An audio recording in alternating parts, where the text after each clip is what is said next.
number 2, 4, 5, and 9. If that meets with Mr. Zine's approval. Let me just verify. That's fine. That's fine. Fine. Fine. I wonder if there's anything else we could do. There's 3 others that we're going to continue because reports aren't ready. There'll be items number 3, number 6, and 13.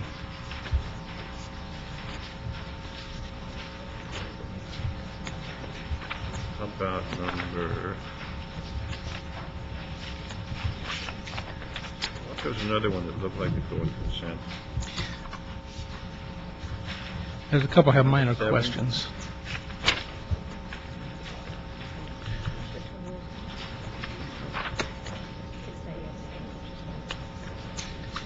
I have some questions on that I want to talk How about, about 8? and they're the same questions. Okay. All right. So that being the case, if you're here on items 2, 4, 5, 9, 3, 6, or 13, have a nice day. Those items are taken care of or referred back. And then we will move to, we'll put item number 11, for those of you here on 11, you can probably go down and have a Coke and come back. We'll put that on the end of the agenda today, and we'll begin with item number 1. John White, City Clerk. Good morning. Item 1, motion Garcetti, Correct, Smith, Parks, directing the Police Department to report with an update on the effort to reduce the backlog of DNA evidence kits, including funds spent and personnel hired.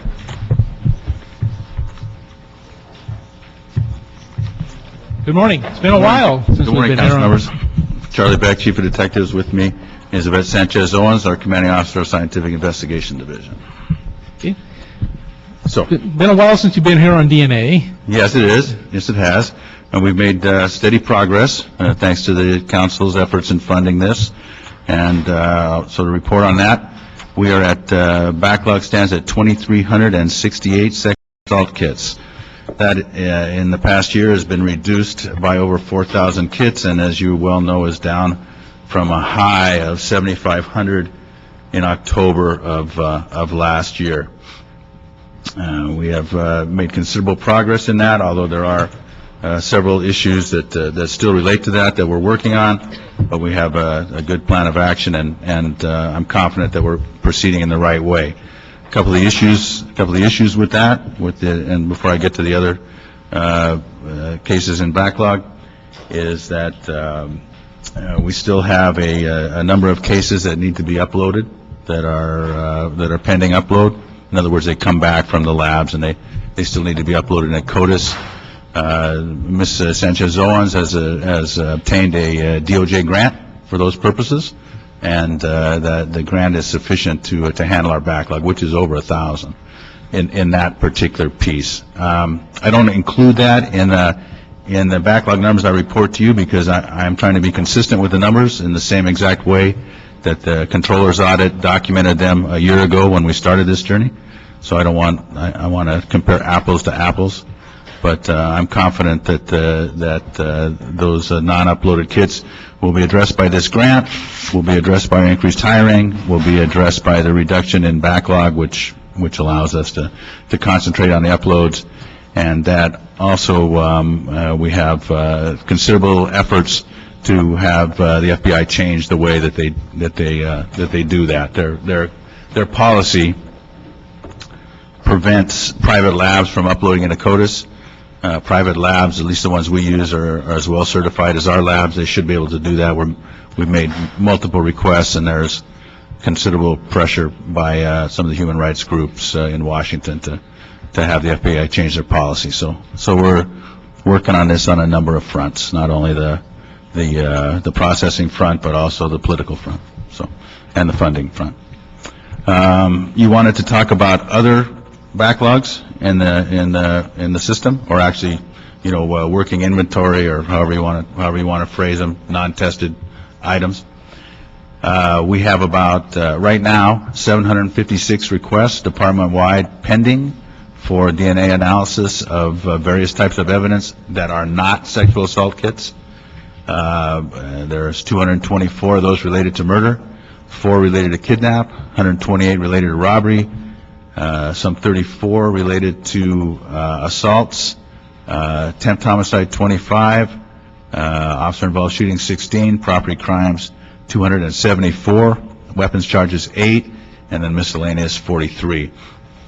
Of those, 211 of those tests are in progress right now, and 545 of them are not assigned. Obviously, the primaries and the not assigned are the property crimes.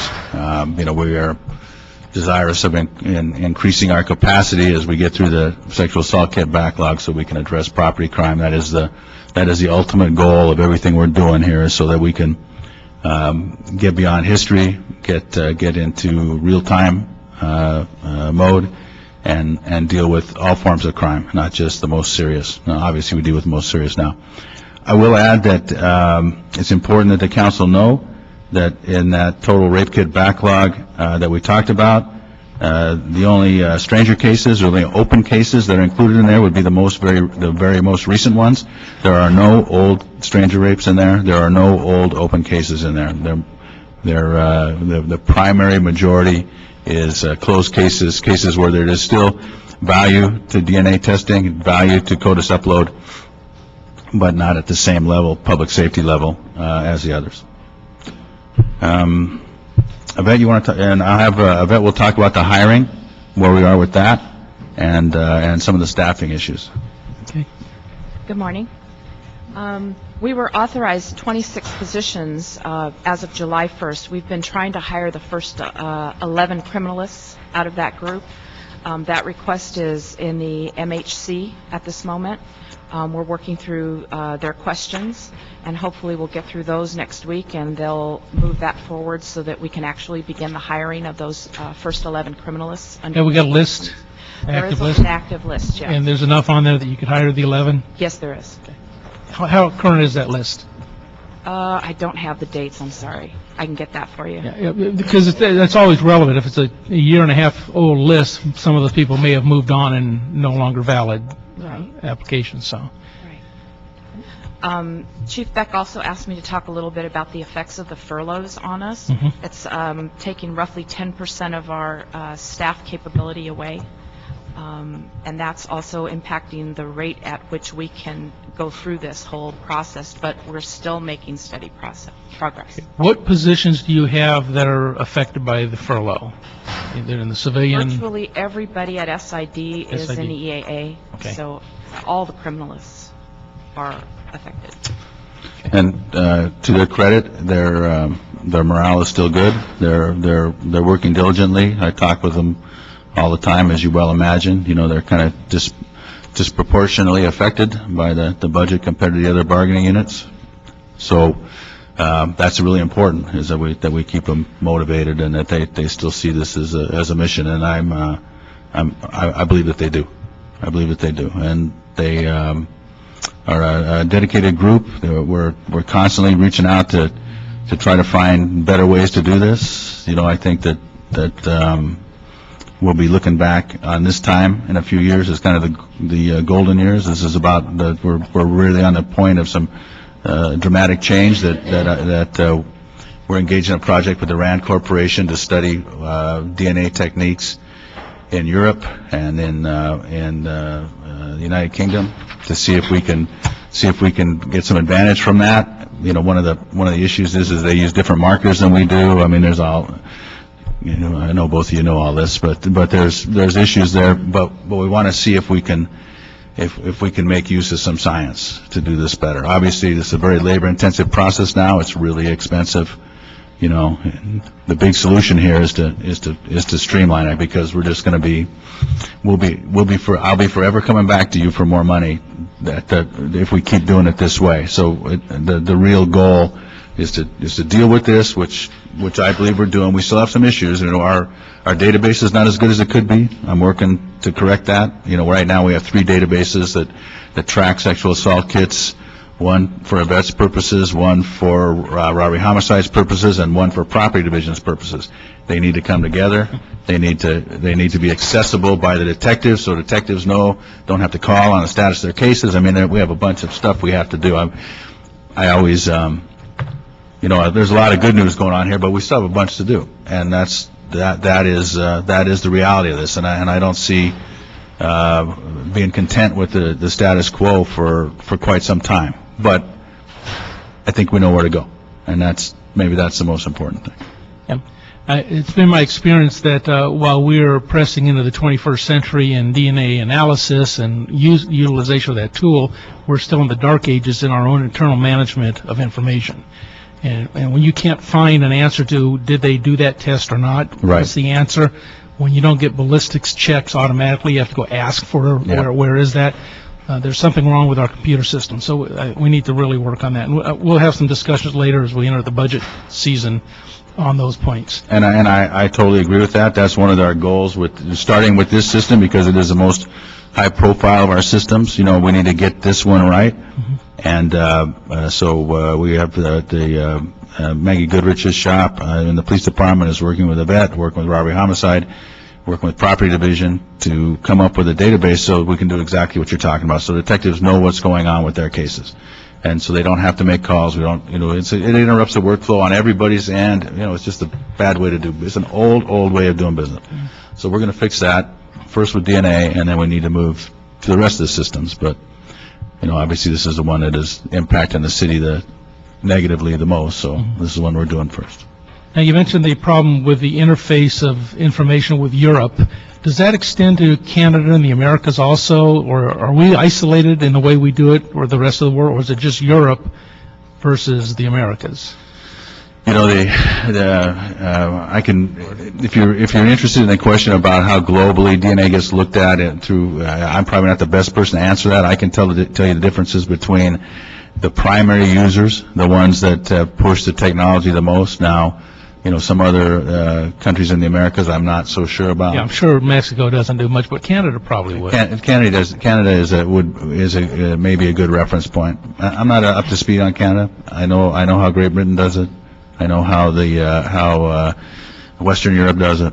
This is one of the reasons that we contracted with RAND, and I used the Western Europe and United Kingdom as examples, but they are looking worldwide. I'm trying to get, you know, the Los Angeles Police Department is a great organization. They could do many things, but there are people better suited to this research than we are. So I've been reaching out to them, and I have good confidence that they'll bring us back something to work with. Okay. I'd appreciate if you get something on that, or if you have somebody in your staff really working on it, if they would come talk to me about that. I'd like to. We can do that. If there's something we could do to help. So you're looking for a more global comparison of DNA analyzation techniques, not just restricted to Western Europe and the UK, but also Canada and any other Americas. Certainly. I know that you know, this would have been a perfect example of collaboration 10 or 15 years ago when these criteria were decided upon it that didn't occur. Yeah.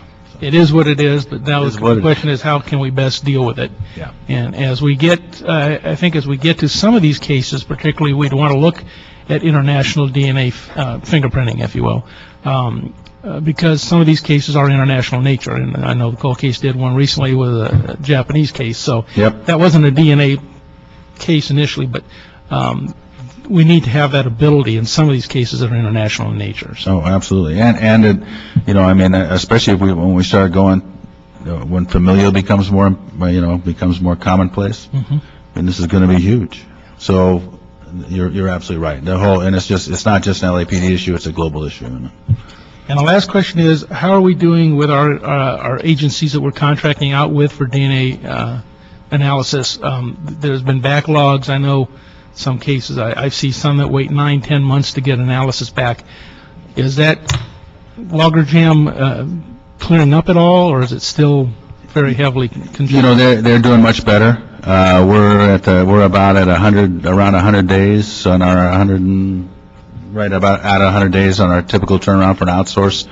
I can get them quicker, cost more on a high-profile case, whatever, and I do when it needs to be. We monitor that pretty closely. Our contractors are especially now that they've had a steady input from us for the past, almost a year, really 8 months, really since we got tooled up to really start pushing this stuff out the door. They're doing much better. And that's one of the reasons we have this upload backlog, is because I mean, we're getting cases, we're getting hundreds of cases back at a time, and, and that's a significant work issue. Yeah. So the answer is they're doing better. Is it where I think it should be? I think they should be faster than that, and we're pressed for that. Very good. Mr. Zine? Thank you. The issue you mentioned on the FBI and the outside labs, if an outside labs does the analysis, it then has to come back to L.A. So are we spinning our wheels where we could take those dollars and hire more folks or pay overtime and do it in-house? The cost of having an outside lab do the analysis, Yes. and then to come inside. And we have to do it again. We have to confirm. It's called a confirmation. We have to confirm it, and then we have to be the ones that upload. It's about a 4 to 6 hour process that it takes a criminalist. But unfortunately, we get hundreds of them at a time. So it's not like the one comes in a day, somebody spends 4 hours. It doesn't work like that. So you get a backlog. You're absolutely right. It's inefficient. It's expensive. It doesn't make any sense to me. We don't find, I've never had one of our criminals report to me that we found a mistake where we had to, that it was unuploadable. The verifications are kind of perfunctory. So if we're doing it, what's the purpose of doing it twice? Why can't we just do it all in-house if the only way we can get it into CODIS is in-house, and instead of send it to the outside lab? Just don't have the capacity. But we're doing it again anyway, though. Well, no, it's a confirmation, which is, and you and I getting really close to talking about something neither of us know how to do. So, We know how to take the sample. The sample's easy. Analysis is tough. Yeah. Maybe I could shed some light. They're not actually doing the analysis all over. They're taking the paperwork that was sent back from the lab, going through it, and making sure that they follow the process according to our accreditation standards. So we're checking their work. Exactly. Right, and they could do this on the front end. Is my point? Is that this is a duplication of effort that we have not found necessary. Now, I understand that there's a huge variation in labs, and I understand the FBI's caution at giving people access. Then make a certification process. Exactly. Then make it tough. And they don't have any labs that they certify, other than law enforcement. You have to be my understanding is you have to be a government entity. Okay. So when we get geared up with our 26 additional, maybe we won't need to do a lot of the outside? That's the goal. The goal is once we get through this backlog, and we will, once we get through the backlog, we get everybody hired up, we'll be able to handle everything that comes in the door. And then if we get additional grant funding or however, then we can use that for other cases that may be lower in priority. It will be just like the TV show. We can do it in 5 minutes. And solve the crime within 40, I think it's 48 minutes, isn't it 48 40 minutes? minutes. Solve the crime in 40 minutes, I expect 48 minutes. at least. And then the cost, is it like $1,100 on the That's an outside? average cost. I mean, they're all different, but that's about average. You have it? Yeah. And then the other issue, you mentioned the 224 murder cases. Yes, sir. The 224 murder cases, are those current within the last few years or previous to that? There's a little bit of both. Some of them are Councilman Smith's cases he helps work on, and some of them are current cases. This is a totality of homicide cases, some of which are cold, some of which are current. So a combination of both? Yeah. But they're on the priority list? Oh, yeah, absolutely. Okay. Absolutely. Car break-ins are important, but not that important. Okay, I agree. Thank you. And for the record, we've been joined by Mr. Cardenas, which has we have a quorum present, and he's agreed to the consent and continuation calendar. And we're on item number 1, if you have any questions for the chief. Thank you, sir. Mine have been answered. Wait, did you say chief? Well, he's a chief. Deputy chief. Yeah, I know. Hey, normally I wasn't sure. It's a common shortening of title. Normally you want to add to it instead of, you just want to take off the deputy. Yeah. Well, you guys will have more say in that than I do. Good luck. All right. Thank you very much. And we're waiting then on the audit also in the controller's office. Do we have a time frame on that yet? We've been working with them. They've requested some additional information, so there'll be a little bit more back and forth. It's a very complicated subject, and we're trying to make it so that it makes sense when the public and the council sees it. So we're working on that, but I'm confident that it should be in the short term. Very good. Thank you, Chief, Very good. and good luck tomorrow. Is this what you're looking for on these Yes, sir. updates? Yes, sir. Okay. Right on. With that, we will note and file on that item, and call item number 7 be next. That should be quickly. Item 7, Board of Police Commissioners report relative to extending the grant award period of the 2007 six-site comprehensive anti-gang initiative program from September 30, 2009 through May 31, 2010.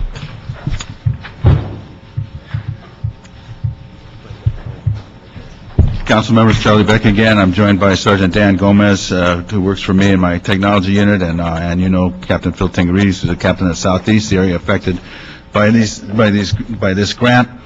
This is I believe, the total $600,000 grant extension to expand technology in Jordan Downs, Imperial Courts, and Nickerson Gardens. It's an expansion of the already existing system in Jordan Downs, which we've been working on for the last 2 years, and Phil can give you some update on how that's working. I know that one of the questions the council had was about the Wi-Fi access that had been discussed. I know that particularly Councilmember Cardenas was interested in that, and that is up and running. And Sergeant Gomez can give you numbers of users and maybe even types of use on that. So this interplays perfectly with HACLA's desire, 7 million desire to expand this technology into additional housing developments, and it plays well into the original Motorola donation to the city of over $1 million in Jordan Downs. So this is kind of a bridge between those two things. We're very happy with it. It's something that the federal government is very interested in expanding and seeing LA as a model, I think.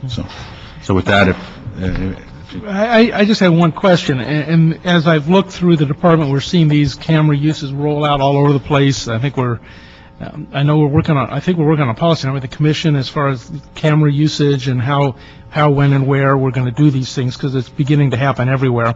So we need some consistency, some contracting consistency. My problem is the council approved this back in January 16, 2008, and we still haven't got a negotiated deal with Motorola. What is taking so long?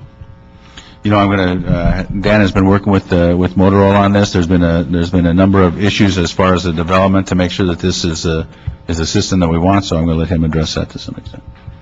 Thank you, Councilman. So what we did is we initially, through the Jordan Downs project, we went through several generations of technology, and as a result, we actually added some fiber into the particular area to see how that would interact with the system. Mm-hmm. That took us a long time. Unfortunately, because it was a small amount, it took us almost a year to get that fiber deployed and installed into Jordan. Where was that hang-up? Was it?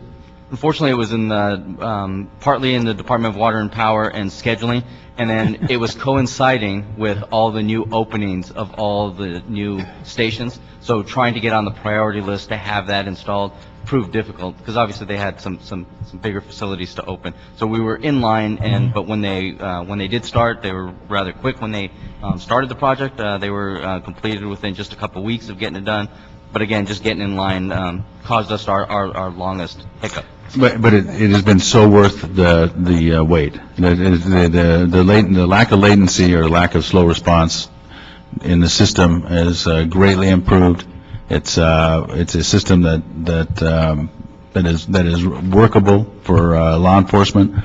You know, it's a great tool. So we're finally happy with the result, yeah. Which is really important, because just throwing, as everybody in this council knows, just throwing up cameras is not what it's about. Yeah. Well, I would hope in the future, if you have problems with another agency like Water and Power, you'd let somebody know.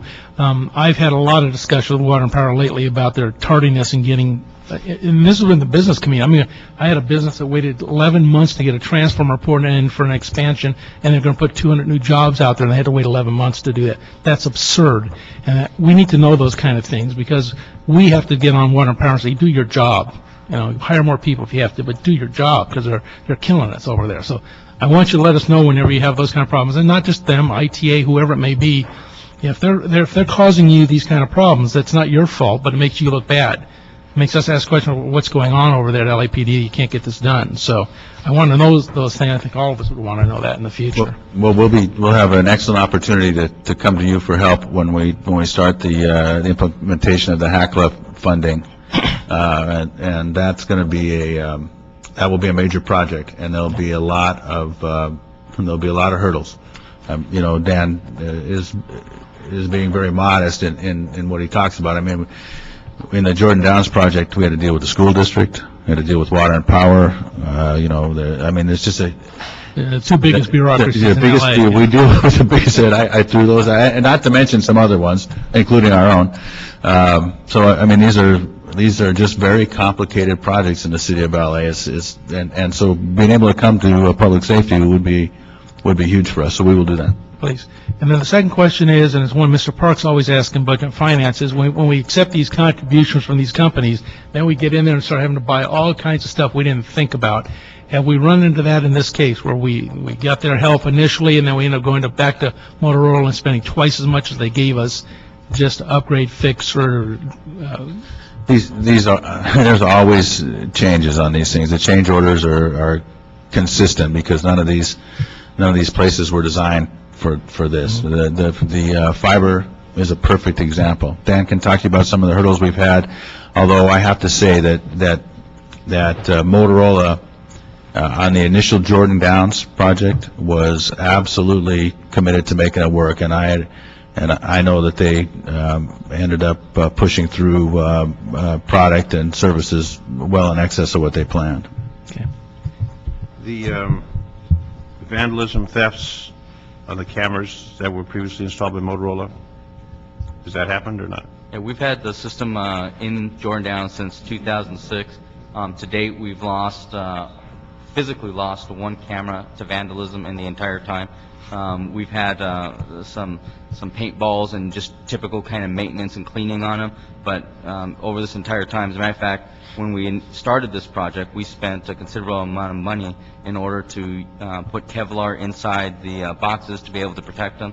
That was a big investment on our part, but one that we thought was necessary. What we've learned through this project is that we won't repeat that again, that we never lost a single one of those cameras. So as a result, we'll spend more money on additional cameras, putting them more in the area, having more replacements on hand. Should we lose one, we'll be able to, switch them out.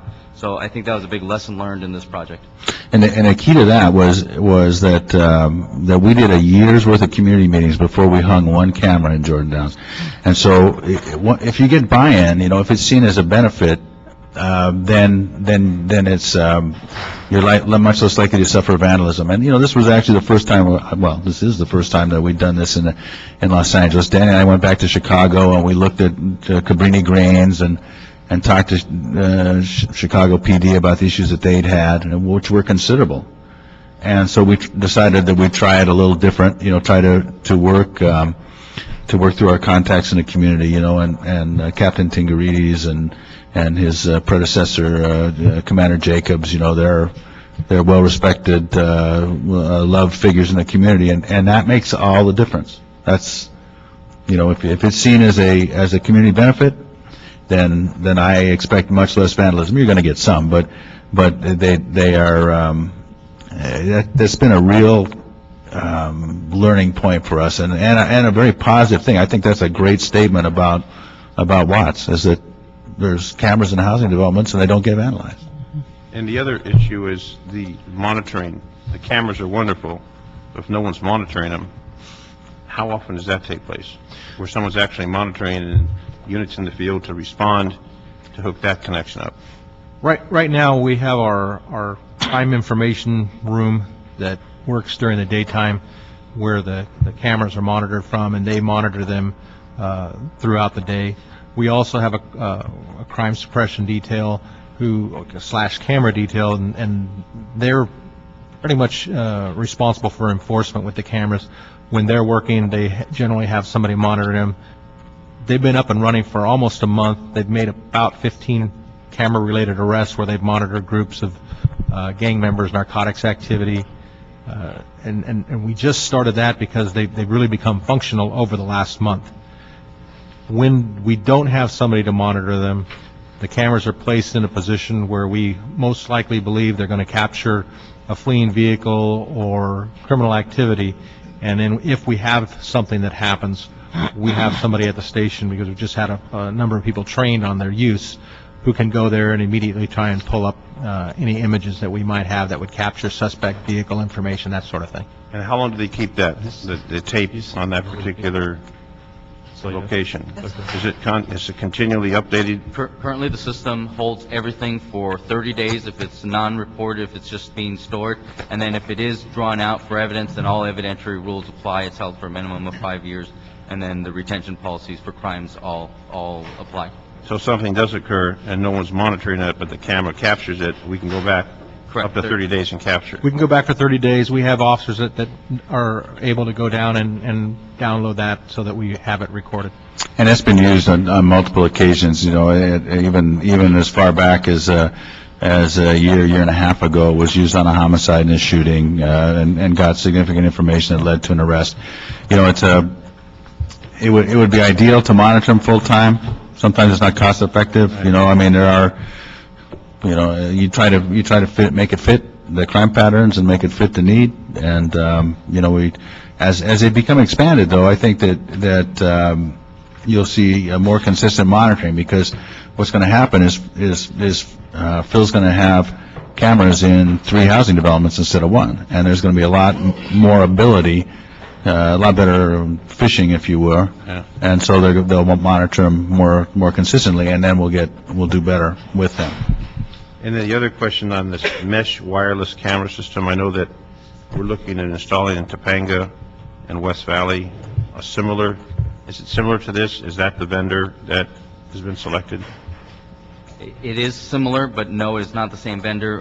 Part of the reason is that we did a hybrid approach, and the one in the valley is a completely standalone system, meaning that it doesn't touch the city's infrastructure, city network at all. In this case, this was the first pilot that we did where we actually came into the city infrastructure, utilizing the fiber, utilizing our own network. So it's a hybrid approach. It uses about a 50-50. So and I know that eventually, it seems like all the divisions will have it in one sort or another, whether it's the commercial area or the residential area or the homeowners, the neighborhood councils. Is there one central type that's going to be able to connect? So this system will be able to connect and monitor at the police headquarters, or are they all going to be a hodgepodge, checkerboard, trying to then...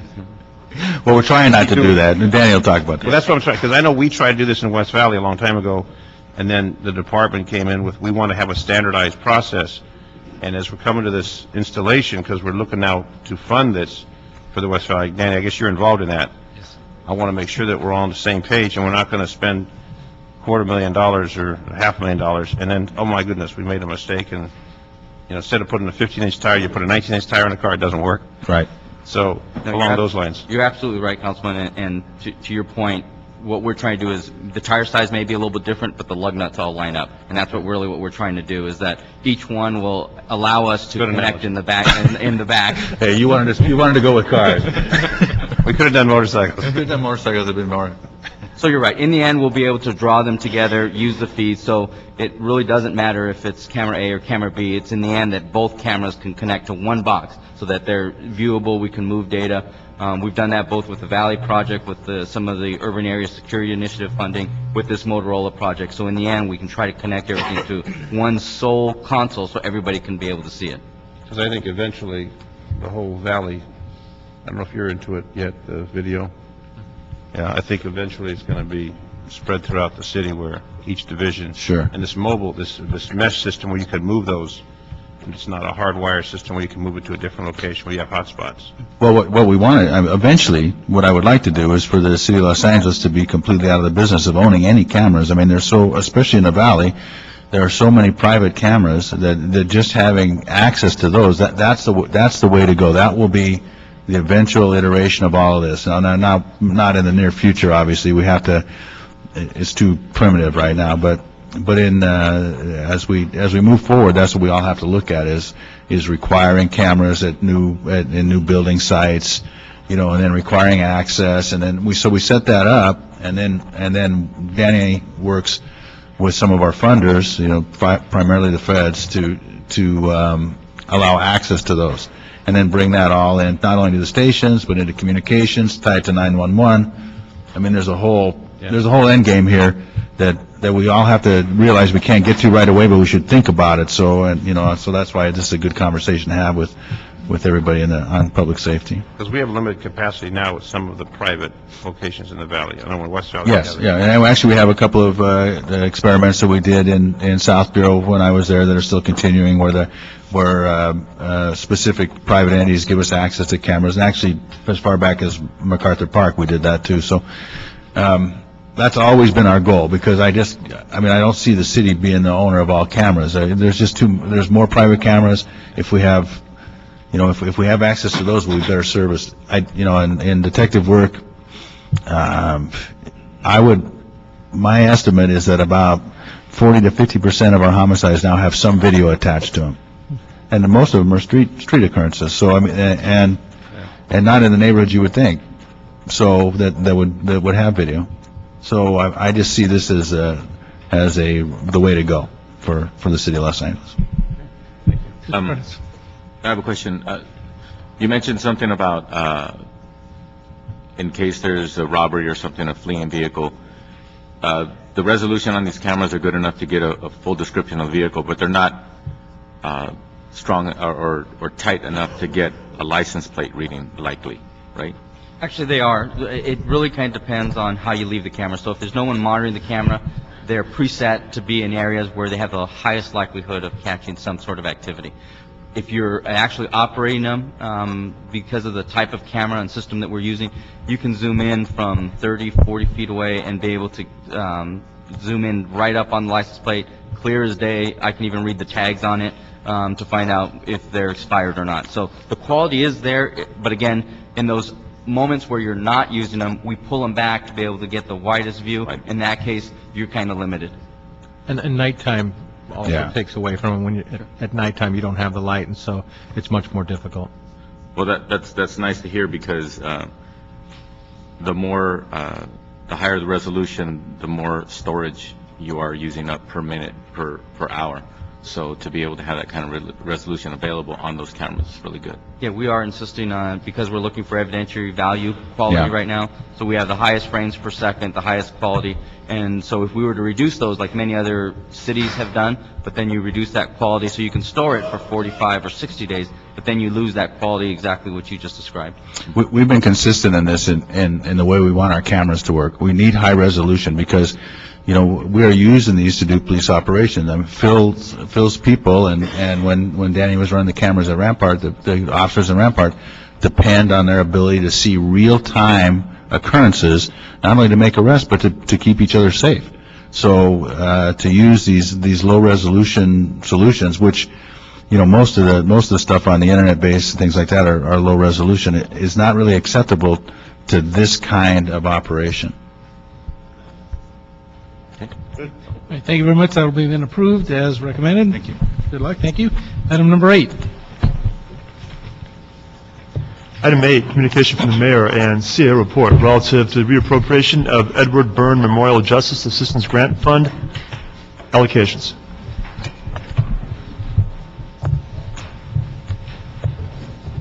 Good morning, Melissa Fleming with the CAO. As stated, the Mayor's Office of Homeland Security and Public Safety is requesting authority to modify the budgets and reappropriate funds for the 2005, 2006, 2007, and 2008 Justice Assistance Grants, or JAG grants.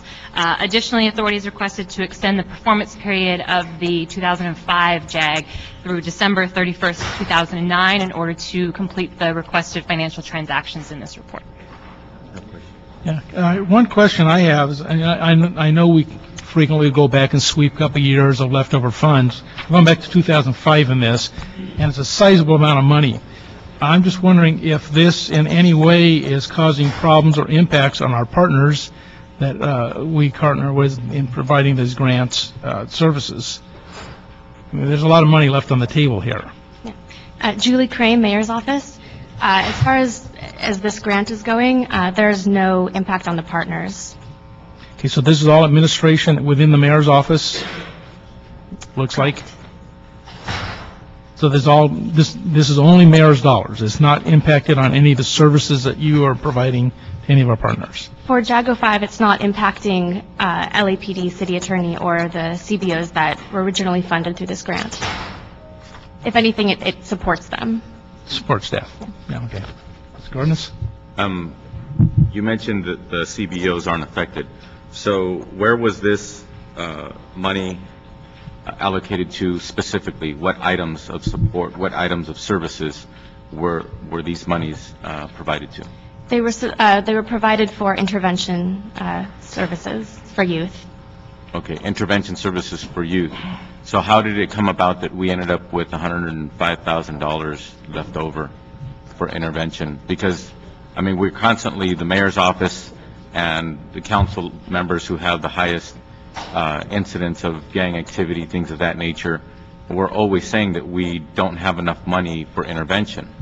So we don't have enough money for intervention when we know that we've identified more problems than we have money to solve. How do we end up with money left over for intervention? This grant was originally beginning in fiscal year 2005, prior to the Gang Reduction and Youth Development Office being formed in the mayor's office. The contracts were executed in fiscal year 2007-2008, also prior to when the grid prevention RFPs were released. So we were using this grant to fund intervention CBOs prior to GRID. GRID released their prevention RFP in the spring of 2008. And all of these agencies that received funding through the JAGO 5 grant applied for funding from GRID. A couple got it, a couple did not. But when we approached them to say, please come back, give us a new modification for how you're going to spend this money so we can continue paying you out, we were never able to they never submitted anything to us that would have enabled us to pay them out. Okay. So what kind of services is the city attorney's office going to be rendering with this, or what did they render? Because it looks like we're reimbursing them for services already rendered. The services are for the CLEAR program. Okay, but not specifically intervention? No, for suppression. Now, do you have, and I'm going to ask for this, understand this, I find it very frustrating that not-for-profit CBOs that are struggling. I mean, we just heard the announcement of Homeboy Industries, where they're one payroll away from having to close their doors down. How these CBOs, that many of them are in that situation, they're 30 days away from closing their doors down, that they would be asked by the city, show us your numbers or show us your work, et cetera, so that we could go ahead and pay you. I find it hard to believe that they wouldn't respond and say, well, does this work apply? This is the work we did. Can we get paid for it? I find it hard to believe. So my question to you is, could you please provide to my office, to this committee, I mean, but I'm assuming this will go forward, to this committee and or my office, the correspondence that you sent back and forth to the CBOs, asking them to please let you know what they're doing so that you could go ahead, either reimburse them or fortify them for the work that they've done. Because they're constantly telling me how short they are on funds, and that any opportunity they would love to participate. Okay? Yes. And who would that be in the mayor's office who handled most of that correspondence? You can contact me, Julie Crame. Okay, thank you. Mr. Stein? Nothing. All right, then now we'll go forward with the approval of the committee. So be it. Thank you very much. Thank you. We have two items, 10 and 12, which I'll hold to the end. There's just two minor corrections, questions, and we'll take up item number 11 now as a courtesy to our colleague, Mr. Koretz. Please, Mr. Koretz, come forward, and if staff read it. Item 11, CLA report relative to prohibiting the declawing of cats in the city of Los Angeles, pursuant to motion Koretz, Rosendahl, Cardenas.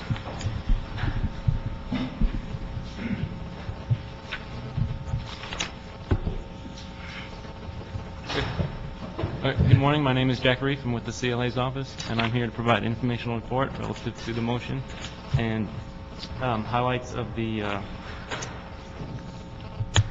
of the report. Pull the mic up a little closer. Okay, sorry. And one of the notable highlights of the report is that a cat declaw surgery involves more than just the removal of the claws. It also involves removal of a bone in each toe.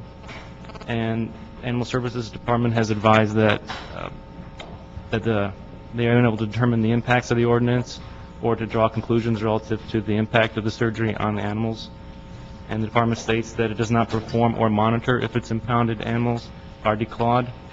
And the department also advises that enforcement would be difficult given that the department does not have regulatory authority nor the resources to conduct investigations.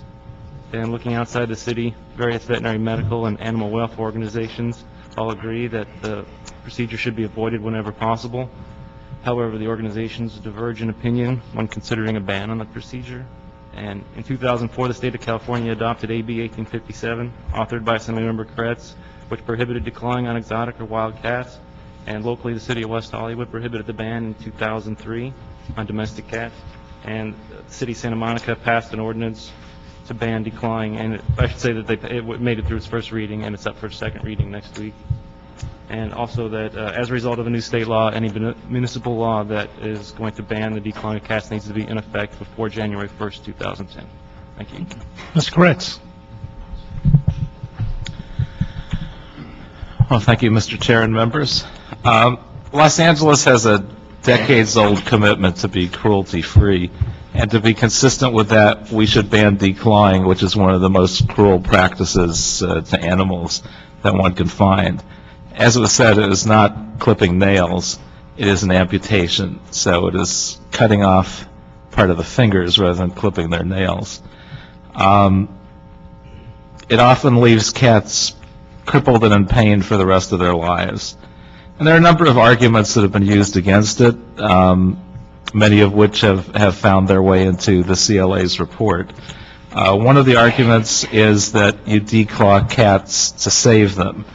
But in reality, and this is for scratching people or scratching furniture, and surveys have shown that 82% of vets will do a declaw just to protect furniture. In reality, there are a lot of best practices to deal with the issue, like scratching posts, frequent clipping, soft paws, even adopting a second cat for company.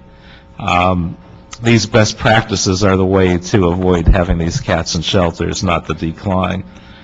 As a practical matter, declawed cats often will bite instead, and they often will exhibit other bad behaviors like not using their litter box, and as a result, they are more likely to actually wind up in a shelter because of their bad behavior. There are a number of other arguments. It's argued that it's not enforceable. But as we found with my bill relating to big cats, vets have stopped by and large doing those surgeries that are now illegal because they don't want to jeopardize their own licenses, and that makes sense. Why would you jeopardize your veterinary license to be able to do a handful of declaws to make $100 or $150? As a practical matter, these are no longer happening, and it won't happen either with this ordinance. A few vets might lose a little bit of business. As a practical matter, they'll gain business with best practices, like clipping cats' nails more frequently. Mine just got clipped yesterday, as a matter of fact. Putting on soft paws in more serious situations to make sure that the cats don't scratch. And yes, a few people will avoid the cities of Los Angeles, Santa Monica, West Hollywood, and Beverly Hills and find another place to get a declaw done. But as we found when years ago I organized an effort to ban smoking in restaurants and other public places, and had a number of cities pass their ordinances at the same time, coordinating West Hollywood with Marvin Browdy here in L.A. and Kelly Olson in Santa Monica and others, we didn't get every city to go along. But we created a de facto regional ban. It worked very effectively, and it created a huge amount of momentum for ultimately state law that passed after dozens of other cities had done the same thing. I think the same thing will happen here. There's an argument that we should allow an exemption for folks that are immunocompromised. I have to say, if you look at the the authors of these various ordinances, they are folks that are the most sensitive to this issue.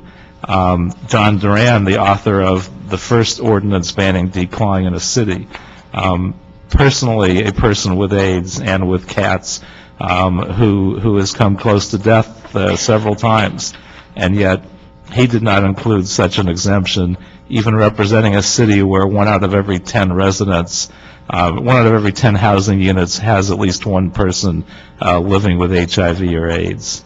I myself, as a former West Hollywood council member, had over 200 people that I knew personally die of AIDS, and I wrote more HIV and AIDS legislation at the state level than anyone else in the legislature. If you look at folks like us, if there was any chance that the smarter thing to do would be to have that exemption, it would be in this ordinance. The fact is, when you declaw a cat, then they become more dangerous to an immunosuppressed person, because they're more likely to bite, which is more dangerous, and they're more likely to not use their cat box. And the greatest danger to a cat owner with a suppressed immune system is actually cat waste. The last thing you want to do is have a biting cat in your house, or one that doesn't use its box. So it makes absolutely no sense, and there's a long list of experts in the field that I could quote if you have that need, that will make that same argument. I should also point out that the state law was actually passed in itself as kind of a scam, literally to prevent LA from passing this ordinance once I got elected at the city council level. What they did to pass this was they had it as a camouflage apply to every medical specialty and say you cannot regulate it locally. So this got the physicians and the optometrists and every other medical specialty at the state level all pushing hard for this ordinance, with none of them really focused on the fact that it was designed to prevent cruel practices by veterinarians, and specifically the practice of declawing. So I ask you to consider doing the right thing, and to go on record, along with many other cities now, in opposition to the most cruel practice currently done by veterinarians, which is the practice of declawing. Thank you, Mr. Kreutz. We're going to take public comments now, and if you want to wait around for further discussion, we'd be happy to. I'm happy to answer any questions and participate in that discussion. Very good. Thank you. So I'll wait around. We have the following 4 people come forward: Catherine Doyle, Marlene Goodman, Marjorie Loeb, and Willow Evans.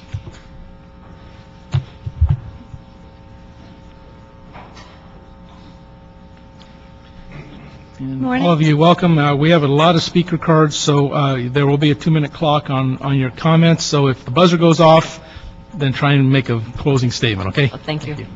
Okay. Good morning. My name is Catherine Doyle, and I live in District 5.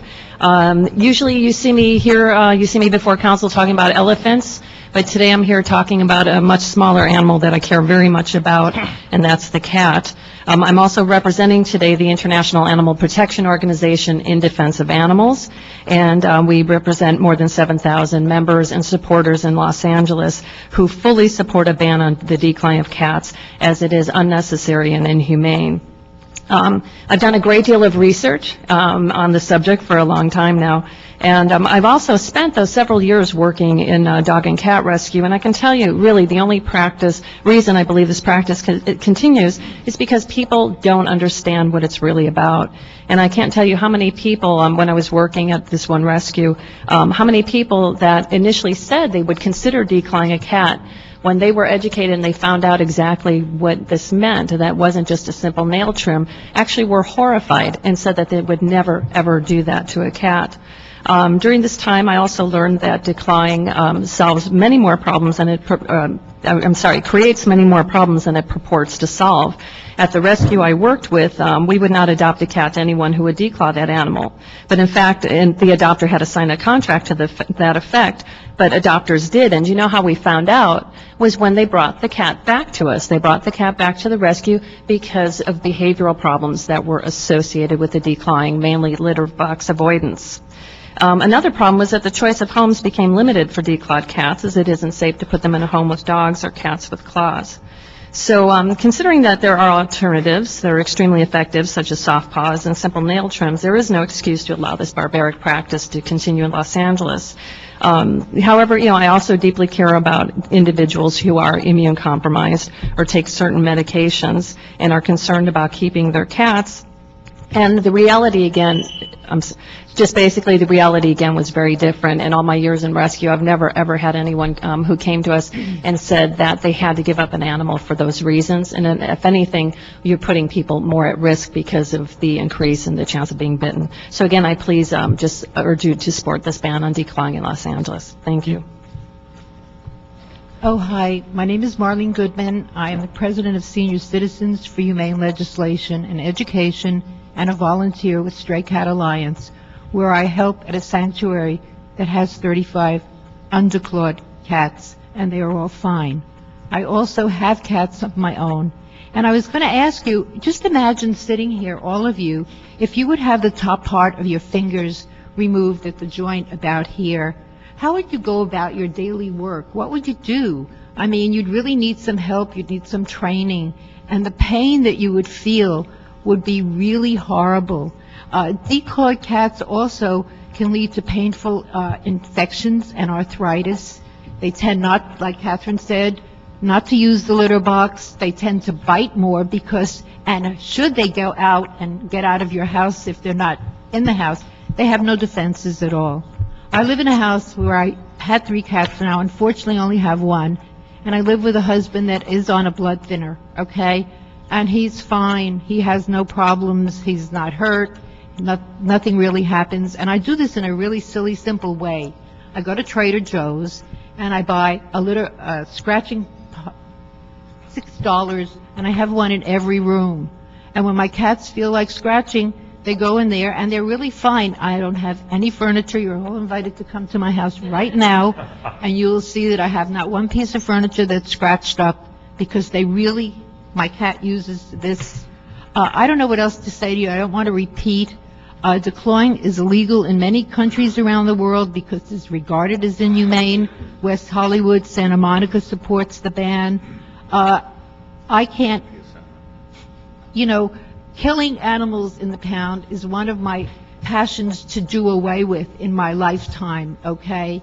And I will do anything to help this, and not declawing cats is one of those, and I thank you for listening to me. Thank you. My name is Marjorie Loeb. I'm a constituent of Councilman Koretz's, and I'm affiliated with Stray Cat Alliance. I've had cats all my life. I'm on a blood thinner, and I'm careful. I cut my cat's nails. I'm careful about handling them. I have plastic slip covers on my furniture, which has given my friends something to talk about for 30 years. I also work at a veterinary hospital where, unfortunately, occasionally a cat is declawed. But in most cases, when someone does come to our hospital and requests information, they are shocked because most veterinarians tell them it's just a matter of taking the claw off. At my hospital, they're told actually what does happen.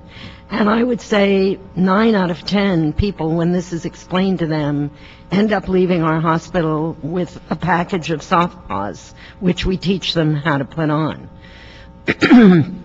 I would just, in closing, like to read something from the Association of Veterinarians for Animal Rights. The cat is treated as if she or he is an inanimate object who can be modified, even to the point of surgical mutilation, to suit a person's perception of what a cat should be. It would seem more ethical and humane to accept that claws and scratching are inherent feline attributes and to adjust one's life accordingly if a cat is desired as a companion, And if this is unacceptable, then perhaps a different companion would be in order. The fact that many cats recover from the experience of declawing with untoward effects, and even though they may not hold grudges, that doesn't seem sufficient for putting a family member through such a repugnant experience. In short, a declawed cat is a maimed, mutilated cat, and no excuse can justify this operation. Thank you. Hi. Good morning, council members. My name is Willow Evans, and I'm here this morning on behalf of myself and my company, Kaleo Productions, who's been filming a documentary on this issue for the last 5 years. Our experience of interviews with rescue organizations, shelter workers, and filming cats who have been permanently crippled by the procedure. Sorry, every time I say that, I see it, and it continues to be quite just horrifying that this is being done. So please excuse my emotion. Anyway, there's no doubt that declawing is animal cruelty, and it's not keeping these cats in their homes. Declawing causes a lifetime of consequences for these animals whose anatomy is permanently altered by the procedure. Today, you are faced with an opportunity to stop this form of animal cruelty in our city. There's been much discussion on last resort, and the country has had much time to work with this advisement and concept. But it is estimated that 25% of cats are declawed in the United States, and so last resort is not working. And legislation to outlaw this procedure must be made to protect these cats from this harm. When we filmed at the World Small Animal Conference in Australia, veterinarians from around the world were mortified that American vets were practicing this procedure because it has no benefit to the animal. It doesn't matter what the legislation in the countries actually states if there's no need for legislation because it is a procedure that is not practiced in those countries.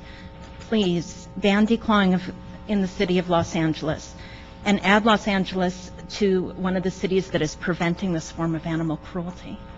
Thank you for your time. Thank you. Next four speakers are Dr. Mark Nunez, Nada Khalaf, Dr. Peter Weinstein, and Dr. Clyde Williams. We didn't put all the doctors together, it just happened that way.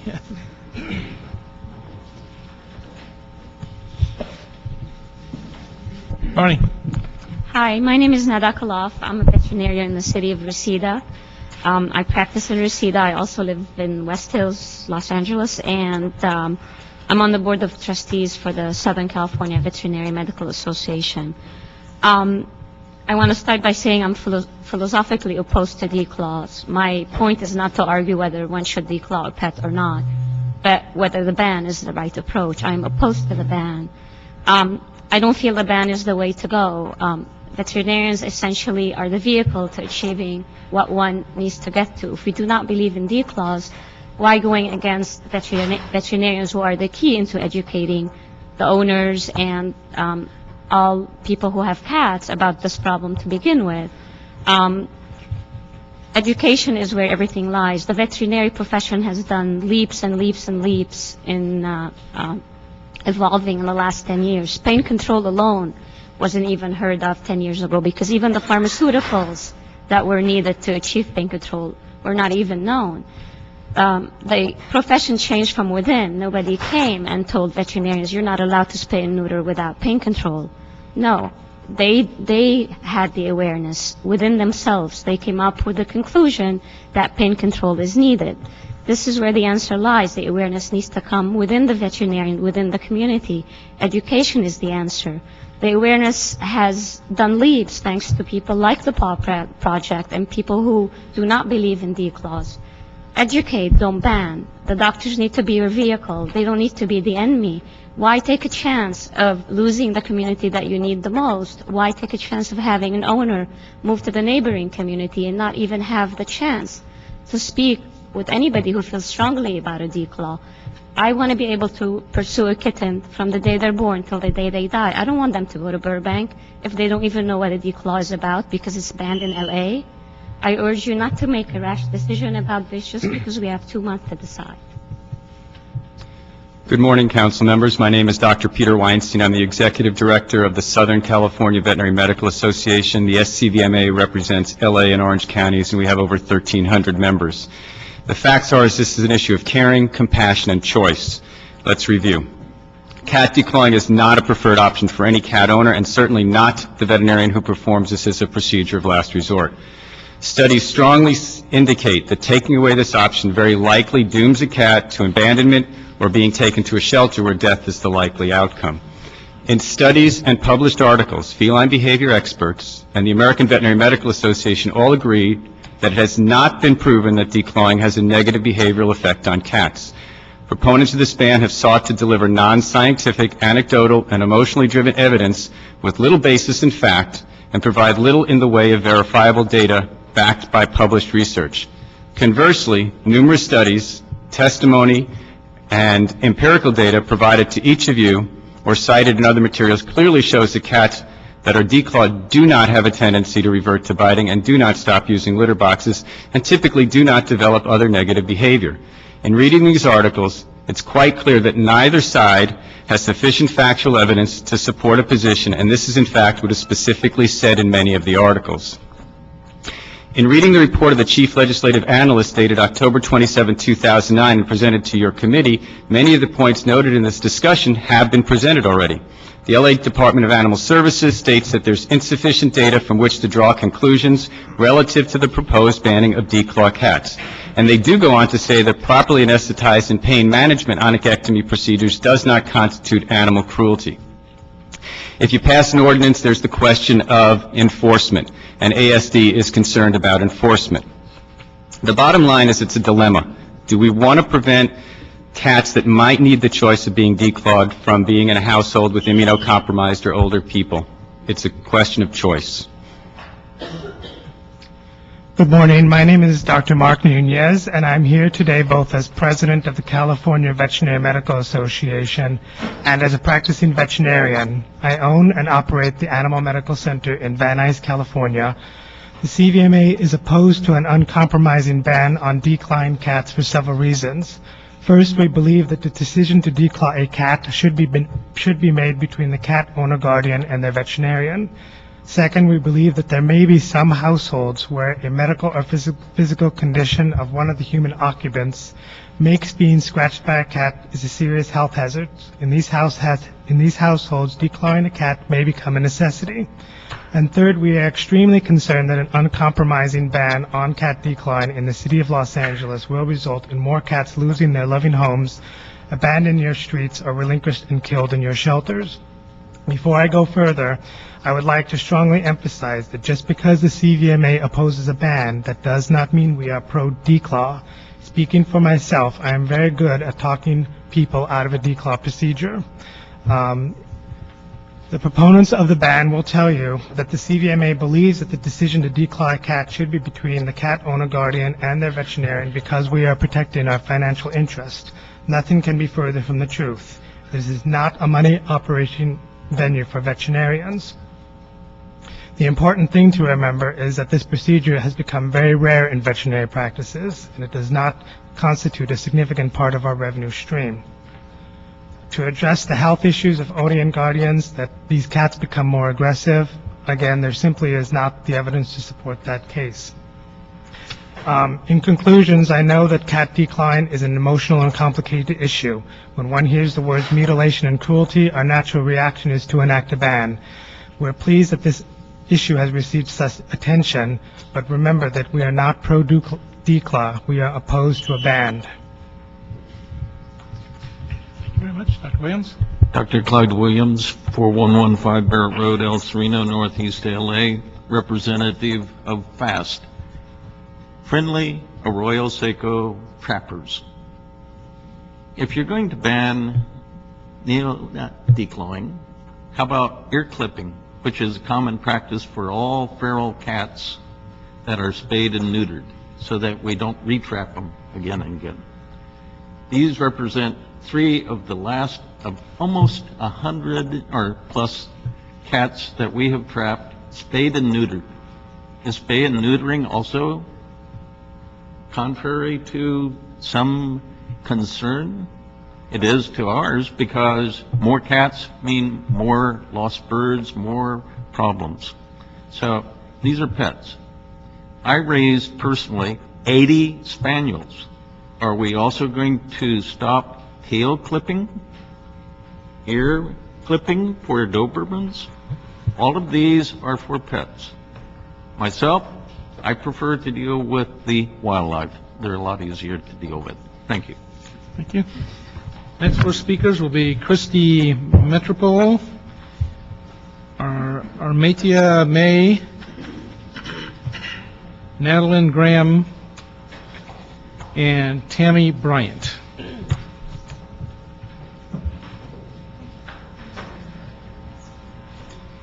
Go ahead, you begin.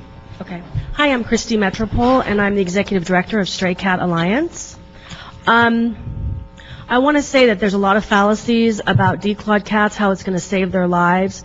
I run a large nonprofit rescue advocacy spay-neuter organization in Los Angeles. We find declawed cats in the pound all the time. So that is not a good argument. We find them in feral colonies when they've been thrown out because they're soiling and biting. And we take this so seriously that we do not adopt homes. We, by contract, they are not allowed to declaw the cats. Not only because it's cruel, we don't want to get them back when they've been maimed and they're biters and they're not using their litter boxes. I also think that the amendment is detrimental because people will use it. Veterinarians, if all of these veterinarians were sitting up here and saying it's a last resort and we talk them out of it, if it's so bad, why do they still do it? There are so many alternatives. And I hear people all the time, they go in for a spay and neuter and the veterinarian says, oh, and we'll do a declaw at the same time, we'll do a package like that. People are not counseled about how bad it is, and it's very serious. And I have to say, I was quite offended by the person who said that ear clipping was like declawing. We tip the ear of a feral cat for the feral cat's benefit because we don't want to re-trap them, haul them into the vet, knock them out, and find out that they're already fixed. So it is not a good argument, and cats don't walk on their ears, by the way. So thank you so much. Good morning, council members. My name is Dr. Armatia May. I'm here representing the Humane Society Veterinary Medical Association. I am a practicing veterinarian. I do house calls in the Los Angeles area, and I urge you all to support a ban on non-therapeutic declawing of cats. Although I myself have never performed a declaw, I have witnessed the negative effects this procedure can have on a cat, including an instance where a cat actually became crippled as a result of bandages being tied so tightly to control post-operative bleeding after the declaw was performed. Circulation was compromised, and this poor cat was crippled permanently after this. This is not an isolated incident. This is actually quite common because inherently the declaw operation is very bloody, and frequently bandages are necessary to be applied tightly in order to control post-operative hemorrhage. There are many humane alternatives to declawing. It's not declaw or death, as the opposition would have you believe. There are soft paws, there are nail trimming, scratching posts. These are all viable options, and the fact is veterinarians have failed to educate the public about these alternatives. They have failed miserably to show clients what declawing actually amounts to. I also like to address some of the other complications which can occur, not only increased biting and litter box avoidance, which are public health concerns, but nail regrowth, which can be exquisitely painful for these animals who walk on their digits. Comparing a declaw to a spay or a neuter is laughable. Spaying and neutering saves lives. They do not walk on their bellies or their scrotums. They walk on their digits. And an amendment would harm immunocompromised people because it would expose them to a greater risk of getting bitten, which is a much more serious health concern than a scratch. Thank you. Let me ask a question. A couple of you mentioned an amendment. Is there an amendment floating around? Not by me, but I heard about one. Is there a reason you brought that up? Because a couple... I'm very concerned that one of the council members wants an amendment, and it's a bad idea for both immunocompromised people and cats. All right, thank you. She's talking about me. Maybe she doesn't know my name. Oh, thank you, Mr. Cardenas. Thank you. Go ahead. Hi, my name is Dr. Madeline Graham. I'm a veterinarian and I'm also a resident of Los Angeles, and I practice in Los Angeles, and I do support the ban. I'm also a member, actually on the leadership council of the HSVMA, which is a professional veterinary association that was formed specifically for the purpose of being a place where veterinarians who care about the welfare of animals can unite, as opposed to the CVMA, the SCVMA, the AVMA, most of our professional organizations which support business and industry over the welfare of animals, and that's been a long history. And the HSVMA does support fully the ban on decline. There's also the argument that this is not a local issue, it should be regulated at the state level. That would be wonderful, except that the state is not doing anything about it, or the CVMA, to my knowledge. Veterinarians, I think, should really be the ones that are at the forefront of banning this procedure on our own, as many of us have individually done. But since a lot of veterinarians are not interested in the welfare of the animals over their pocketbooks, and do these procedures routinely, without educating owners on a drop-off basis where a client can walk in the door and leave their cat for declaw, and not even have a conversation with a veterinarian, and the vet will go ahead and perform the procedure, I think the ban needs to be instituted to protect the cat, since we as veterinarians as a group are not doing that. Thank you for your support. Thank you. Good morning. My name is Tammy Bryant. I live and work in Los Angeles. I'm a member of the UCLA Law School faculty, where I teach animal law in addition to other courses. I assisted in the drafting of the West Hollywood ordinance that has banned declawing in that city, and I came today to support a ban on non-therapeutic declawing. As Councilmember Koretz has already stated, the primary enforcement mechanism would be through the California Vet Medical Board's disciplinary procedures. A law that bans non-therapeutic declawing is relatively easy to enforce because it's relatively easy to establish both before and after the fact of declawing that a therapeutic exception applied. Illegal procedures could be reported to the board by employees and clients of the clinic, as well as by owners whose cats have been illegally declawed. By contrast, bans that provide for other types of exceptions are unnecessary and more difficult to prove, therefore creating difficulties of enforcement. The European Convention for the Protection of Pet Animals has been in effect since 1987 and has 21 signatory countries. It bans all but therapeutic declawing. The only exception is for the benefit of a particular animal. The explanatory language that accompanies the convention uses the example of dew claw removal in dogs. Surely, immunocompromised people live in Europe, yet we do not see exceptions for this type of problem, because biting and litter box avoidance are more problematic for these folks, as has been pointed out. I'd also like to raise the argument that has been established by legal researchers who've looked at bans versus other types of legal regulation. The argument is often raised that declawing should remain a private decision between a veterinarian and a client. However, the current market for veterinary medical services does not work efficiently due to asymmetries of information and because there are public health costs associated with declawing. Thank you. Thank you. Next speakers will be Ruth Olafsdottir, Dr. Jean Hoffey, Jennifer Conrad, and James Jensvold. Good morning. My name is Jean Hovey. I'm a veterinarian. I'm a member of the AVMA, the Humane Society, Veterinary Medical Association, the American Veterinary Society for Animal Behavior, and a former volunteer advisor to the DAX Foundation.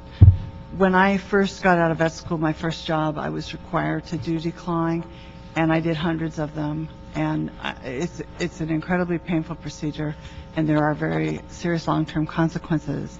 the AVMA, the CVMA, and other organizations continue to maintain this idea that there's no studies that have been done on decline. These are the studies. Very few have actually focused on long-term consequences, but at least 5 published peer-reviewed studies show that up to 1/3, 1 in 3, 33% of declawed cats will develop a behavior problem. In a completely different study, it was found, a study on feline aggression, it was found that declawed cats were more likely to bite. A study found that 18% of declawed cats developed biting behavior post-op. There are so many alternatives to declawing that are safer, and let me tell you, I've been bitten and I've been scratched, and the bite put me in the hospital for 5 days. I would really seriously consider, just an outright ban. Declawed cats do eliminate outside the litter box more often.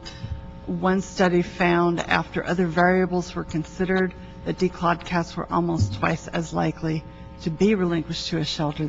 It was 1.9 to 1. It's odds, 2 to 1 odds. And one survey showed that veterinarians declawed 70% of cats at less than a year of age, which is preventive, and it's not even according to the veterinary medical guidelines. So we're not doing a very good job of policing ourselves. You have to do it for us. Thank you. My name is Jennifer Conrad. I'm a veterinarian, and I founded the PAW Project, which is a movement to educate people on the harmful effects of declawing and to stop declawing. The AVMA, the American Veterinary Medical Association, by their own guidelines, they asked that veterinarians make declawing only after they've taught people about all the alternatives. There's multiple humane alternatives such as soft paws, regular nail trims. Cats can be trained, and there are actually cat trainers. But if that were the case, if veterinarians were following the AVMA guidelines, then we wouldn't be here, because so many cats can be trained and will not and do not need to be declawed. Actually, I think what's so important is that if the veterinarians were doing what they're supposed to do, then this would not be a problem at all, because nobody would be declawing. So veterinarians have had years to police themselves, and they have not done so. In one study, veterinarians had such a disconnect with their clientele that they thought 50% of those people would give up the cat if it could not be declawed. But when surveyed, only 4% of those people even thought about giving up the cat if it could not be declawed. The clients who would threaten to get rid of the cat if they could not declaw it are certainly going to be intolerant. If they're that intolerant of scratching behavior, they're certainly going to be intolerant of a cat who bites and who's not using the litter box, and therefore that cat is more at risk for losing its home. And I find that the CVMA or the SCVMA in the Santa Monica hearing said that they were only that the average hospital that they polled was declawing only 13 cats a year. And if that's the truth, then there won't be this massive loss of cats having their homes.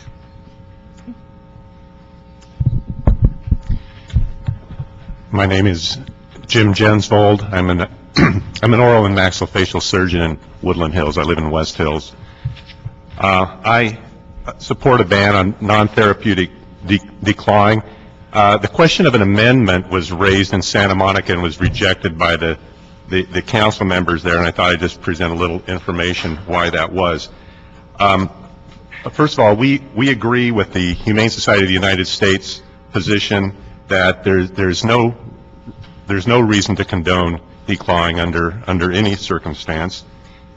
We feel that any amendment would giving vets the ability to determine what constitutes a last resort is unworkable, because it's a case of the exception swallowing the rule. Certainly, you would find some vet somewhere who would say it's necessary and would certify that. So we think that's unworkable. It probably wouldn't be one of the CVMA member speaking today, but not everybody belongs to the CVMA. There's some vets in town that offered discount coupons for declawing and package it with spaying and neutering. There is compelling evidence that declawing does not ensure that cats stay in their homes. That was presented already. I personally have a cat that was an 11th hour reprieve from the LA shelters, a declawed cat, and it was abandoned because of litter box avoidance, which I have come to deal with eventually. We have authorities such as the United States Public Health Service, which is the CDC essentially, the Infectious Disease Society of America have a joint position statement that actually specifically says that cats don't need to be declawed to protect people with HIV disease. So, and in fact, there are some of the same authorities that say that these people are at more risk because of biting. So we urge the committee to approve the ordinance as proposed. My name is Ruth Olafsdottir. I'm here to speak for the declaw ban. I'm speaking on behalf of myself and my cats. I've lived in Los Angeles 25 years. My cats are from Los Angeles and they're not declawed. I would like to say that being European, I wanted to speak to an authority in Europe, so I spoke to a lawyer who represents the university, the Animal Medicine University in Austria, Vienna, this morning, and she said that they do not make any exceptions, that the declawing is illegal under all circumstances, and she never heard of anyone asking for an exception for anyone with compromised immune system. I have recently collected close to 400 signatures for the declaw ban in Los Angeles, and a lot of the people I spoke to, I had a chance to educate them about what declawing is. It turned out that most of them had no idea that it was in fact amputation and a real mutilation. One of the reasons that I am here also is because I have found pamphlets in vet offices that recommend declawing, and in reputable veterinary offices where I've taken my own pets, and those pamphlets did not educate me about what the procedure really is, nor about the possible after effects, which I have experienced living with a cat that had been declawed, that was given up for euthanasia after the declaw, and living with her and her many, many problems that were a result of the declaw. There was one more thing I wanted to say. I know for a fact that there are many veterinarians who declaw way more often than just the last resort and brag about making up to $100,000 a year on that procedure alone. Well, slow down. What did you say about somebody bragging about making $200,000 on this procedure alone? I have heard veterinarians talking about saying things like, "Don't take that away from me, I make up to $100,000 a year." You heard a veterinarian say that? Yes. You heard it with your own ears? Yes. From their lips to your ears? Okay, I'm sorry. I'm married to a veterinarian, and unfortunately, there are some people who are members of the SCVMA who will not put their name on anything on this topic. But I can tell you under oath, this is the truth, this is what I heard, and this is one of the reasons I'm very emotional about this. Okay. But you said earlier that you walked into reputable veterinarian Yes. offices and you saw pamphlets. Yes. What did the pamphlets say It or just do? said declawing is an option, and it is something that is frequently done, and many people do it, and the cats recover quickly, and it's a simple procedure, and we can do it it's just an advertisement.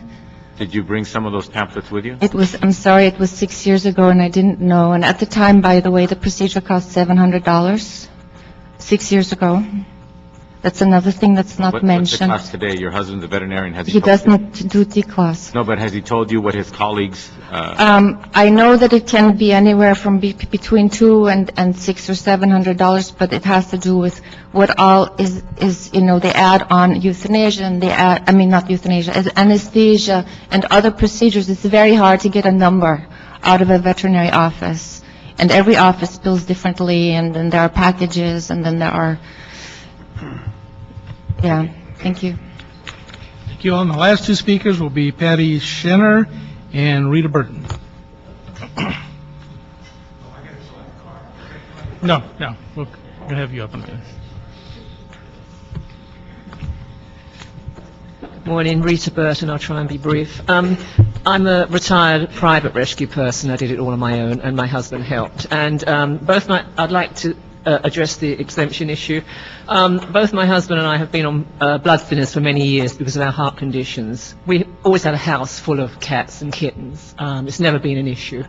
And my husband has been clawed a number of times by feral cats, but not domestic cats. But he's very foolhardy and very brave, and anyway, very helpful too. But we both have been on blood thinners for many years. I live in the Palisades, and the Palisadians that have declawed their cats do it purely for convenience. Spay, neuter, declaw. I would like to address the issue of the choice. The veterinarians spoke about choice. The cats have no choice. This is ridiculous. And the last cat that I rescued, and I retired in December, had all four paws declawed. And he could not climb the stairs. His back feet had turned inwards. Declawing cats is an abomination. We don't do it in England. I know this isn't England. But where I come from, we don't do it, and I think it's an absolute abomination. Thank you very much. So you're for the proposal, then? I'm sorry? You're for this proposal? I'm against. I'm sorry. You wrote against. But I think I'll vote against this proposal. Excuse me, I have a question. Yes. I have a question for you. Yes. You mentioned that your husband has been scratched and he's on blood thinners. Yeah. What was that experience like as far as him recovering from the scratch? Absolutely no effect whatsoever. I mean, this So he man stopped is- bleeding instantly? Yeah. Really? There was blood, but it congealed. I mean, it took a while to congeal, but it wasn't exceptional bleeding.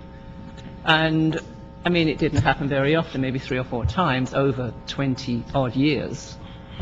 But I said to him, be careful. And he said, no, it's fine, don't worry. And I said, you have to be careful with the dirt under their claws, but it had no effect whatsoever. And there's millions and millions of people on blood thinners who have pets, who have cats.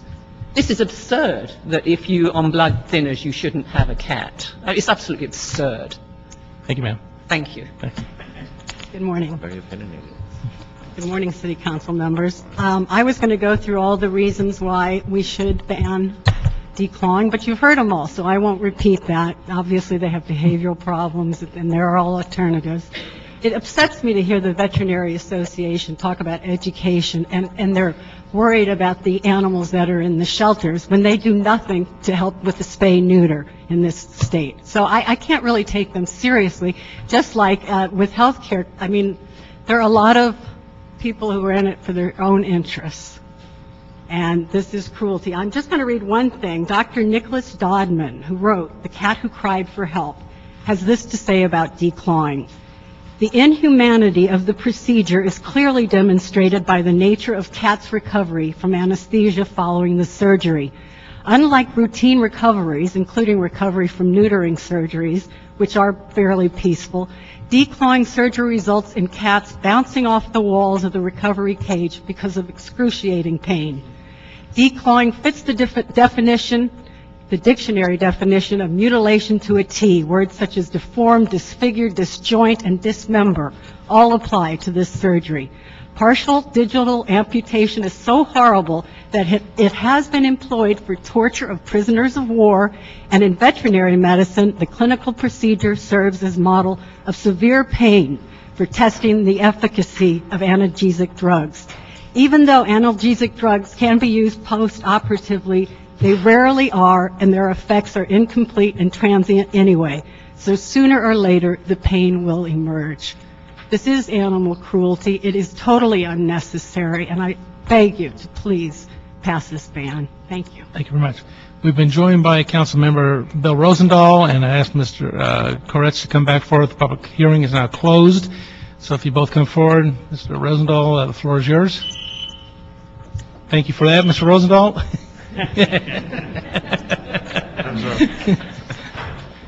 I know it's important about the new chief, but this is important too. And it's very important, and I want to thank you for hearing this now so that hopefully our colleagues will go along with this ban and we can override the state law. I have 3 cats, and they are fantastic in their nature. Their nature includes claws, to climb up things like trees, to catch rats or mice, to be an animal in its own nature. You take away its claws, it's no longer a cat. It cannot defend itself outside. It can't climb the trees anymore. It can't be true to its nature. Besides all, I'm sure they talked about the pain of it and the mutilation that it is. It's just the wrong thing to do. Now, I'm a diabetic and I have heart disease. I take Coumadin. Okay? I take 10 milligrams 4 times a week and 15 milligrams 3 times a week. I worry about getting cut and bleeding. Okay? But I don't worry about my cats. If you know how to interact with cats, you're not going to get yourself clawed. And if it does happen, it's not the end of the world. It's never happened to me. They usually claw in terms of defense with their back feet, not their front feet. But if you notice, a cat needs to claw to get its act together, to feel as it is, and to be true to its nature. Anyone who can handle the claws of a cat should not have a cat to begin with, period.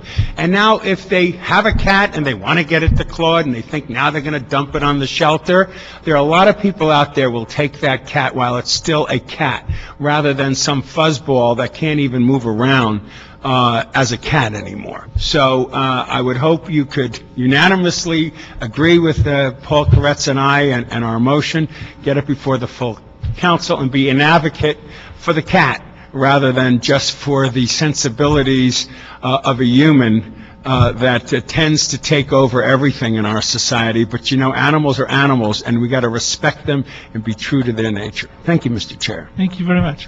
If we could have the CEO come forward again, and Ms. Barth, would you come forward just to answer any questions if there are any of the department? Appreciate that. Colleagues, I know Mr. Cardenas feels very strongly about these issues and was seconder, so I'll turn it over to Mr. Cardenas first. Thank you very much. To the department, as the motion is written, basically what it would do is it would not allow declawing, and the only exception as it's written, for those of you who are staring at me, I'm not talking about a motion from me, I'm talking about as it was introduced by these 2 gentlemen, second by myself. It says that by any means on any animal within the city except when necessary for a therapeutic purpose, but it basically states a therapeutic purpose relating to the actual animal, not to the human being or the human beings around the animal. So the only exception is where the animals, perhaps the animal's life is at danger, or they need something amputated because they got an infection or what have you.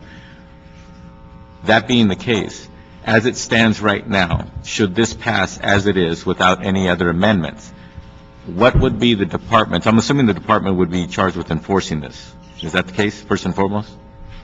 That appears to be the way it's directed. It's not perfectly clear that it wouldn't somehow relate. I'm sorry, Linda Barth with the Department of Animal Services, that there may not be the police department or some other law enforcement agency involved. But that seems to be sort of the direction since Animal Services was asked to provide some input.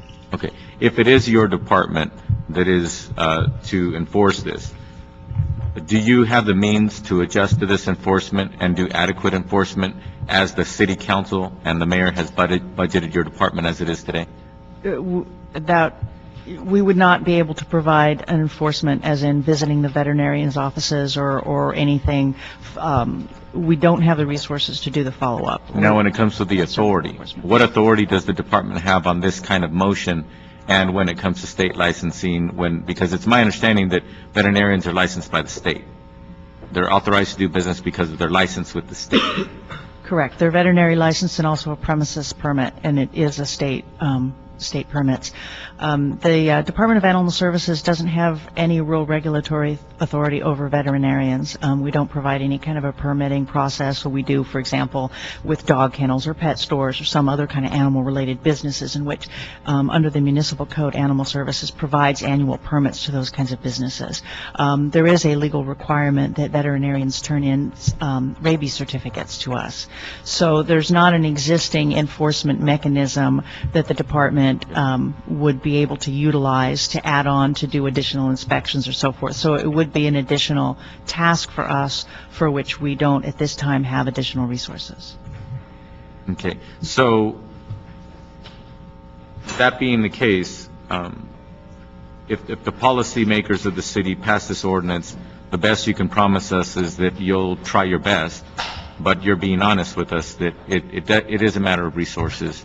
It is a matter of being able to get out there and actually follow through with this. But I think one of the biggest obstacles we have is that whether or not you have the authority to actually enforce this, even if you had the bodies to do so. How difficult would enforcement be if we were to pass this ordinance? Or easy, I'm sorry to lead you. I just happen to know how much we're cutting their budget, that's all. And I think that it would be a case of receiving complaints or information from someone about maybe having observed a procedure, or some information somehow comes to the department, and officers would then go to a veterinary office and try to follow up on those complaints or try to get some information. It's not clear to us. It might be something that comes along from the city attorney to get more information, to what extent we would need to subpoena records, or would we have a right to be able to see records to try to determine whether there had been a violation of the law.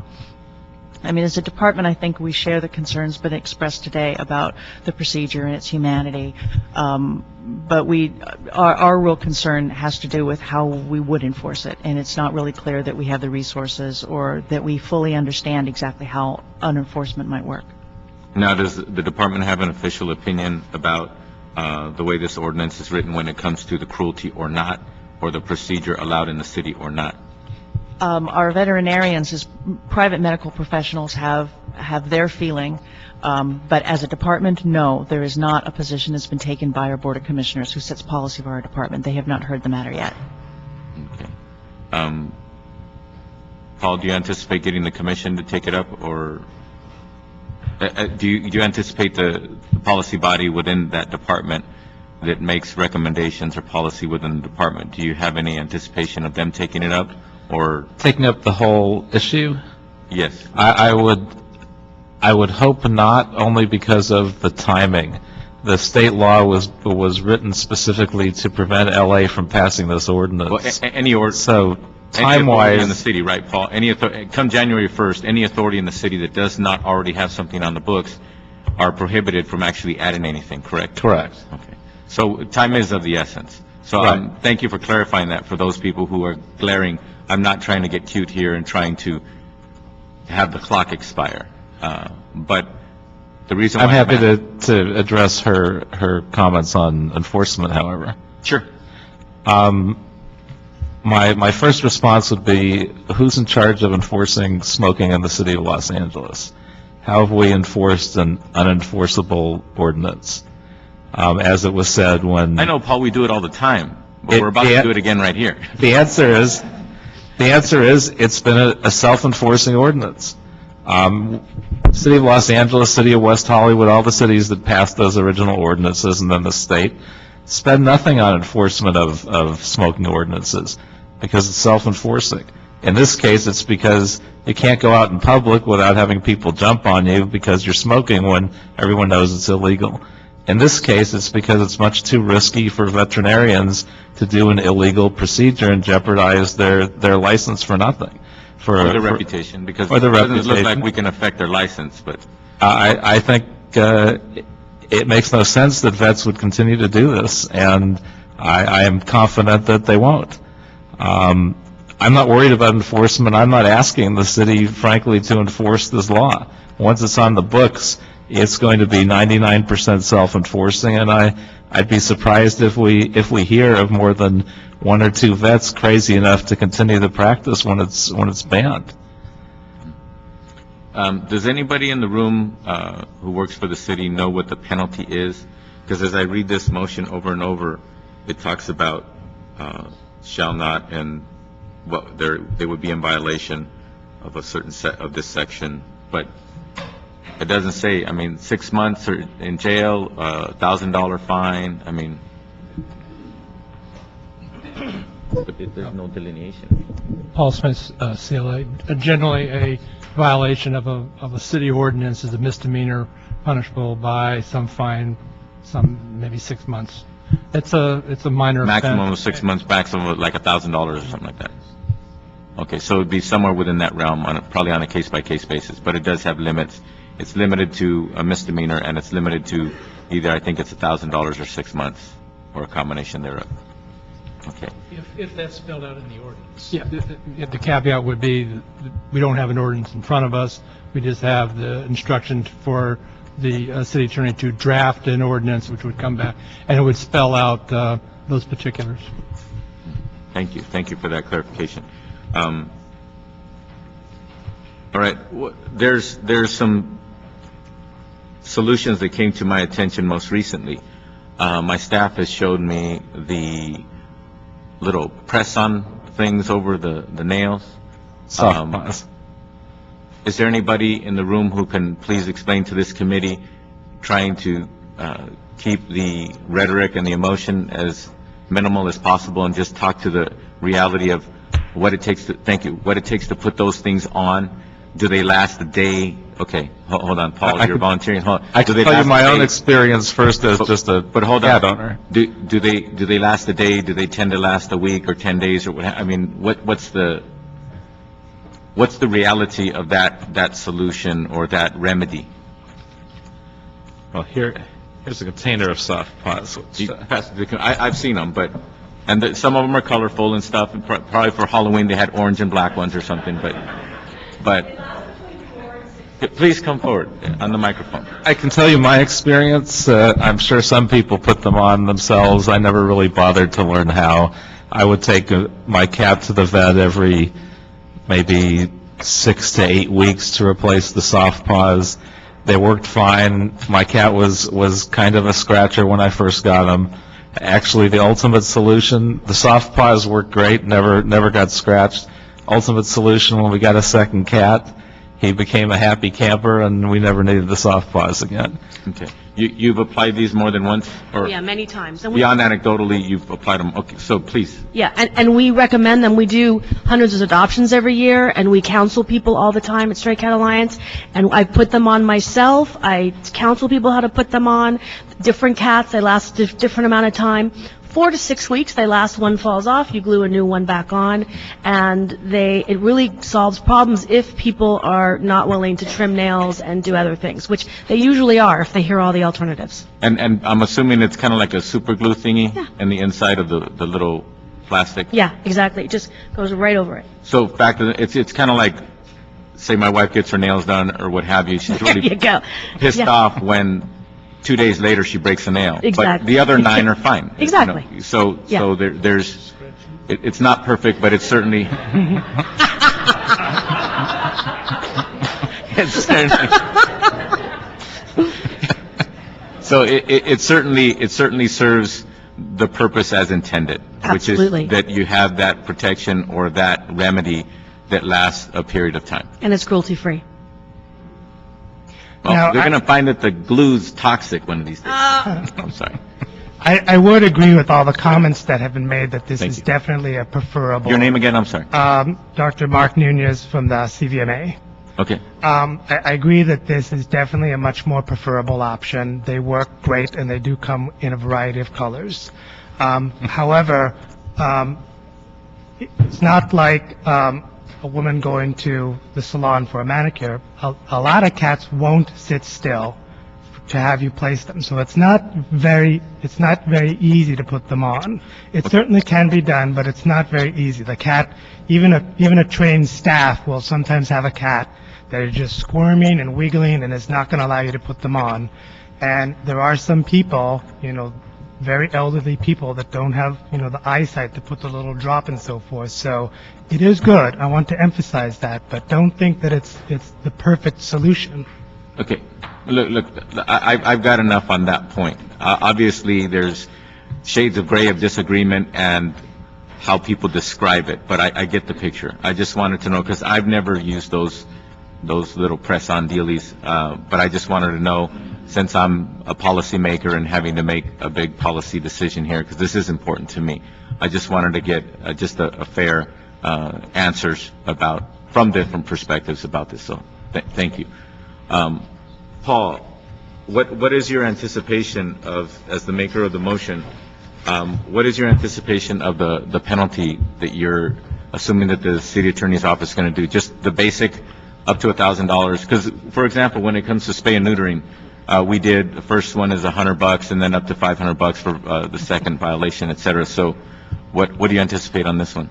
Frankly, I'm open to any suggestions, because I've given less thought to the city enforcement, simply because I think the internal enforcement, the fact that a vet is not going to want to be breaking laws unnecessarily and very visibly, so I'm not looking to make it a big hammer over the head of the vet, and I'm very open to suggestions. Certainly the most we would consider as a misdemeanor, I would be open to less if people were concerned. Yeah.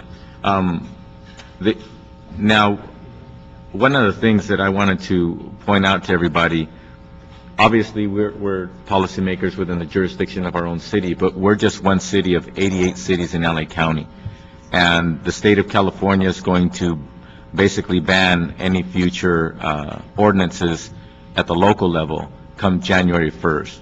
So as far as what we do here in the city of Los Angeles, people are still going to be able to go to Burbank. I don't think Burbank's passed it yet. I've never heard any rumblings that they're going to actually do something for January 1st, or Glendale. So 2 examples, or Santa Clarita. So the bottom line is, it looks as though basically what we would be doing is amping up our anti-cruelty practices within the city limits. But unfortunately, it's not going to have the overall effect where if somebody really wants to do this, they're not going to have a remedy other than going to TJ or something like that. Having to leave the country. That's what people do for cosmetic surgery sometimes. Okay. So that being the case, I've had various meetings with various individuals. Thank you, Patty, for your communication as well. I appreciate it. And there's been a lot of references to me, and I clarified who the council member that was considering putting an amendment to this. But at this time, I don't feel strongly enough to amend it. And I spoke to the Veterinary Association of Southern California about this as well. And I've done a lot of additional research since then.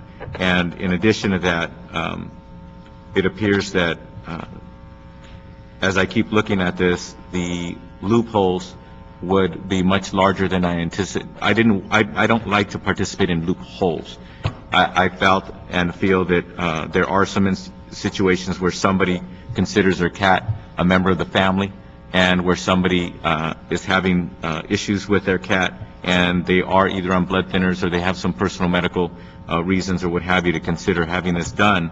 But at the same time, when I talk to the department, and realistically, like Paul described, it's pretty much going to be a self-enforcing requirement, and we're really not going to stop this from happening within the city if we have exemptions that allow people to use it as an excuse and therefore abuse those exemptions. So at this time, I just want to make it clear to everybody, you can stop referencing me as the person who's going to make the amendments. I don't mind at all, because it's true. I was considering it, and I have been doing my research. I literally have lost sleep over it over the weekend, not just reading emails, but literally losing sleep trying to figure out what the right thing to do is. So as far as I'm concerned, I think the motion could use a little bit of tightening up, but I think during the city attorney process, that'll happen, and when they start doing their language. But other than that, I'm fine with the motion as it is. Mr. Zine. Well, I want to amend it to have the state change their law to ban it in the state of California. That's what I'd like to do. And I find that what the state has done with the Senate bill 762 at this late date to put the restriction on cities, and as Mr. Cardenas has said, we implement this, neighboring cities in the county of Los Angeles may not have time to put a restriction in. And I think what the state is doing is a disservice to the people of California by putting in this restriction that if we don't get it in by the end of this year, then we will not be able to do it after that point. So I think the state should be positioned, and maybe they can obviously modify, amend laws, but that 762 should be in place to prevent this in the state of California and not just municipalities. As I've seen some research for Santa Monica, San Francisco, Beverly Hills, Berkeley, people are working on it, but they may not have time before the deadline strikes, and that's one of the concerns I have. I've supported it the whole time. Paul asked me what I support. I didn't have any questions or reservations on it. As far as the enforcement, we seek voluntary compliance, whether it be running red lights or speeding or drunk driving, and then there's the enforcement. We have the Animal Cruelty Task Force, which is part of the City of Los Angeles. They could be utilized for enforcement. The consequences, obviously there should be consequences for it, but I think with the folks that have care and concern for animals, if a vet is doing it, someone's going to report it to someone. And we do have an Animal Cruelty Task Force that's in place with Animal Services, with the LAPD. While Animal Services may not have all the folks, the Animal Cruelty Task Force is in place to investigate and to work with the City Attorney's Office. So I think we have a mechanism in place.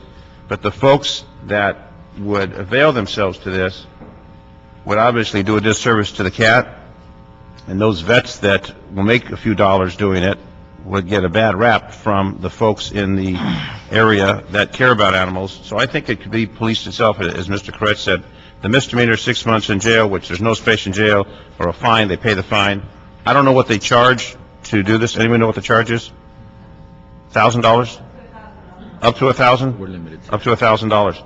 So I totally support it without anything other than, and I wasn't being cynical by saying the state should pass a law saying it's banned in the state of California. And Mr. Koretz, when he came down here as a council member, maybe they thought you were going to move this, so they tried to block you by saying you've got till the end of this fiscal year, or this calendar year to get it done. So I commend the people that are behind it. I support it 100%.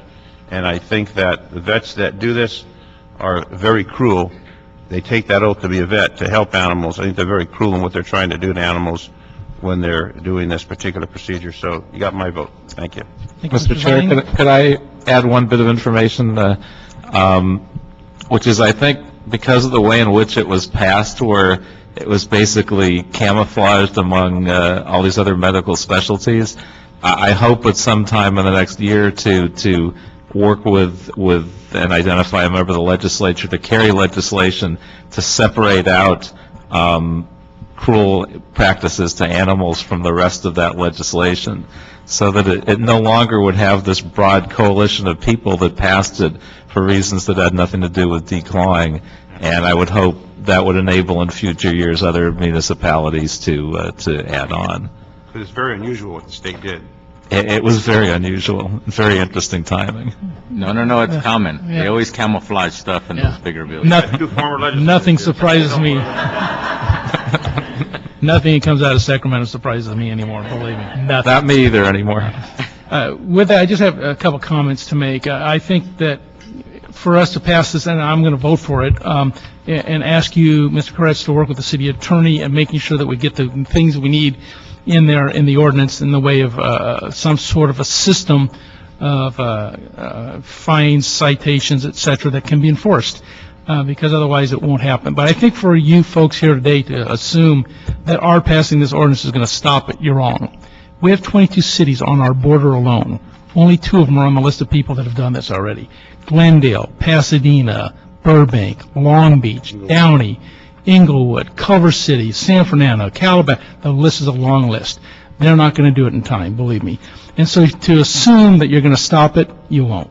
What will happen is they're going to say, go see my friend Tony over in Tijuana. He'll take care of it for you. Those veterinarians who don't have the compassion that you do are just going to refer them to the guy down the street. Or they'll set up a clinic outside the city boundaries, and it won't stop anything. So you need to continue to fight, but I don't want to give you false hope.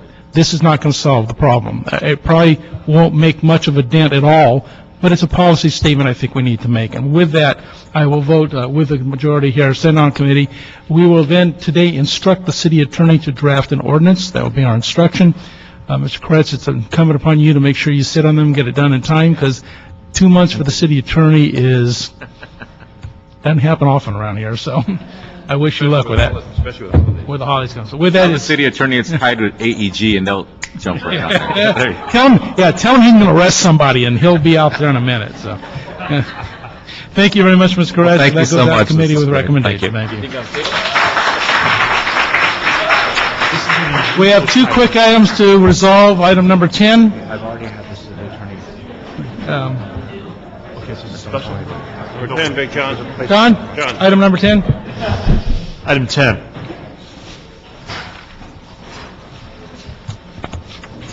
See a report relative to the establishment of an above-ground storage tank fee, fire department inspection fee in the amount of $260. Okay. And we have one public speaker on this, Dr. Clyde Williams.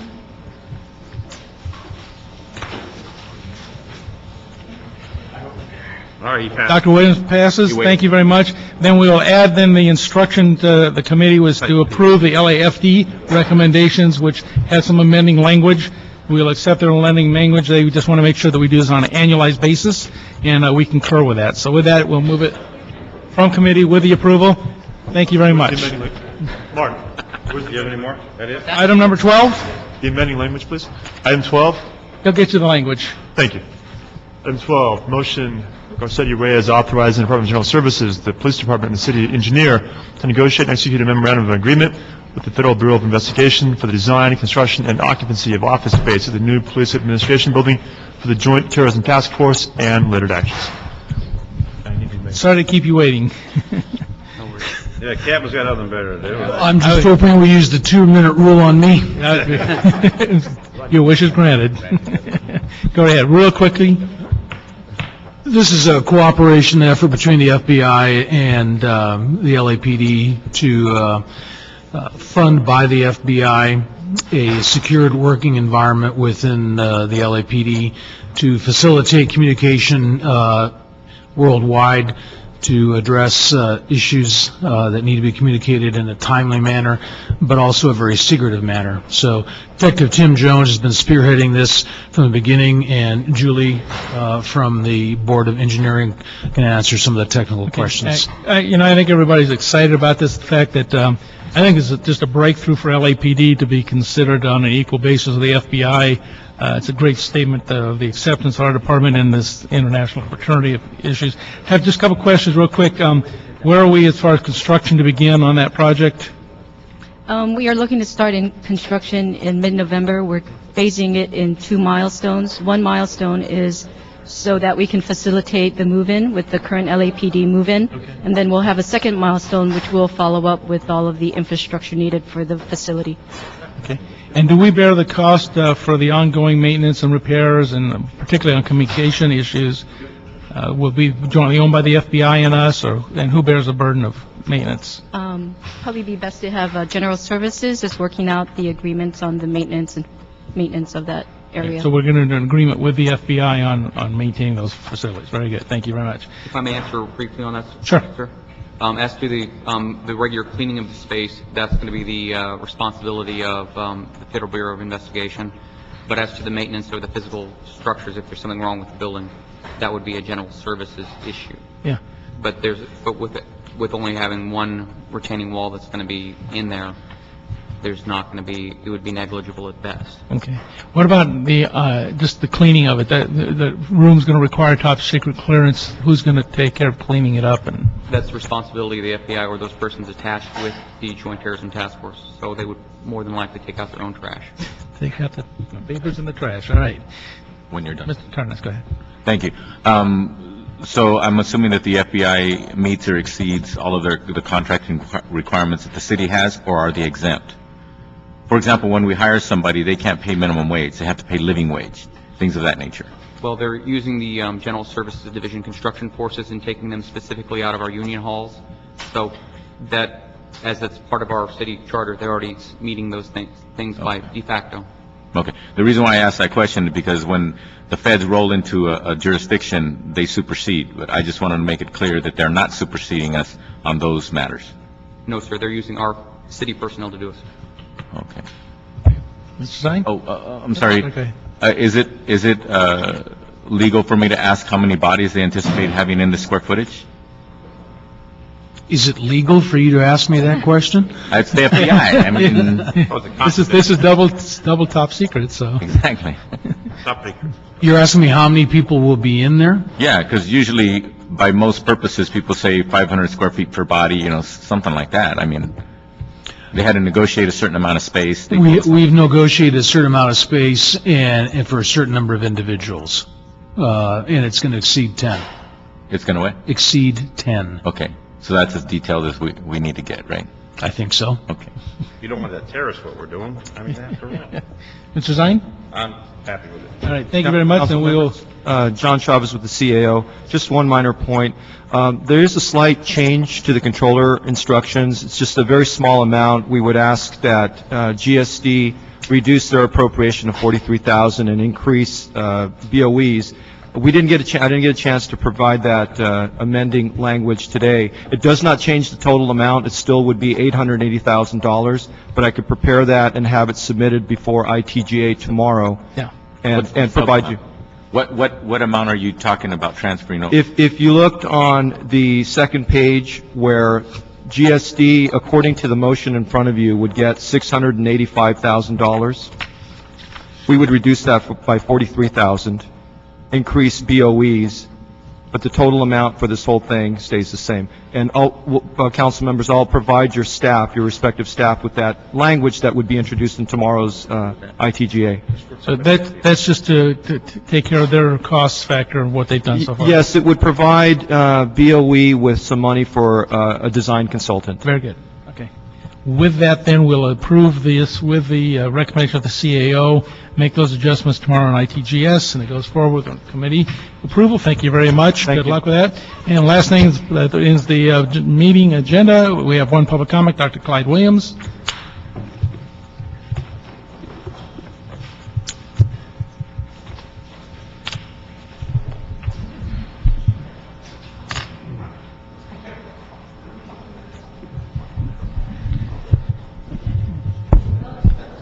Good morning.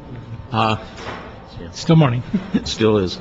Thank you for staying on. Basically, the inspection of above-ground tanks required full compensation for the cost to the city. In the same way, we would like to advise the committee, and we will be submitting things to the commission regarding the full cost recovery for brushland clearance, especially in CDs 2, 5, 14, and even 1. What we're looking at is that a lot of resources are allocated in different places based upon the brush fire clearance, the brush fires. However, if the city's current brush guidelines are complied with, there would be no need to worry about the brush clearance and the fires. Unfortunately, you're wrong in that the brush clearance ordinance only complies with 200 feet from a structure. That doesn't contain then any wildlands, okay? So you'll have in my district, for instance, entire mountainsides that have no structure on them and are not under the ordinance then. We also have county areas and in unincorporated territories that are on our borders that have a different guideline. There are certain public areas that are a problem. However, if you have 200 foot of fuel modification around your house, your structure should not be involved in any fire. And if you look at many of the videos of the recent fires, you'll see that the fire progressed right up to the boundary, and they had trees and brush around their perimeter fences. If you look at the Google Earth images of even Mount Washington, there are houses within the brush areas, which would be required to be cleared, but they haven't been cleared for decades, and the brush accumulates. People wanted irrigation for their landscaping in order to prevent fires on their property. However, if you have, as people say, the most stringent brush clearance requirements in the United States, if they were enforced, then they could substantially, maybe 5% of the fire risk would be left, but a 200-foot clearance is pretty difficult to fire. And I do my clearance. so- I can tell you, as a former firefighter and as someone who represents one of those districts, you've never seen a firestorm, obviously. We have but, informed, 40 at a time. I Thank you. suggest you talk to the fire department about those theories, okay? Thank you very much. That concludes the meeting for today. Thank you.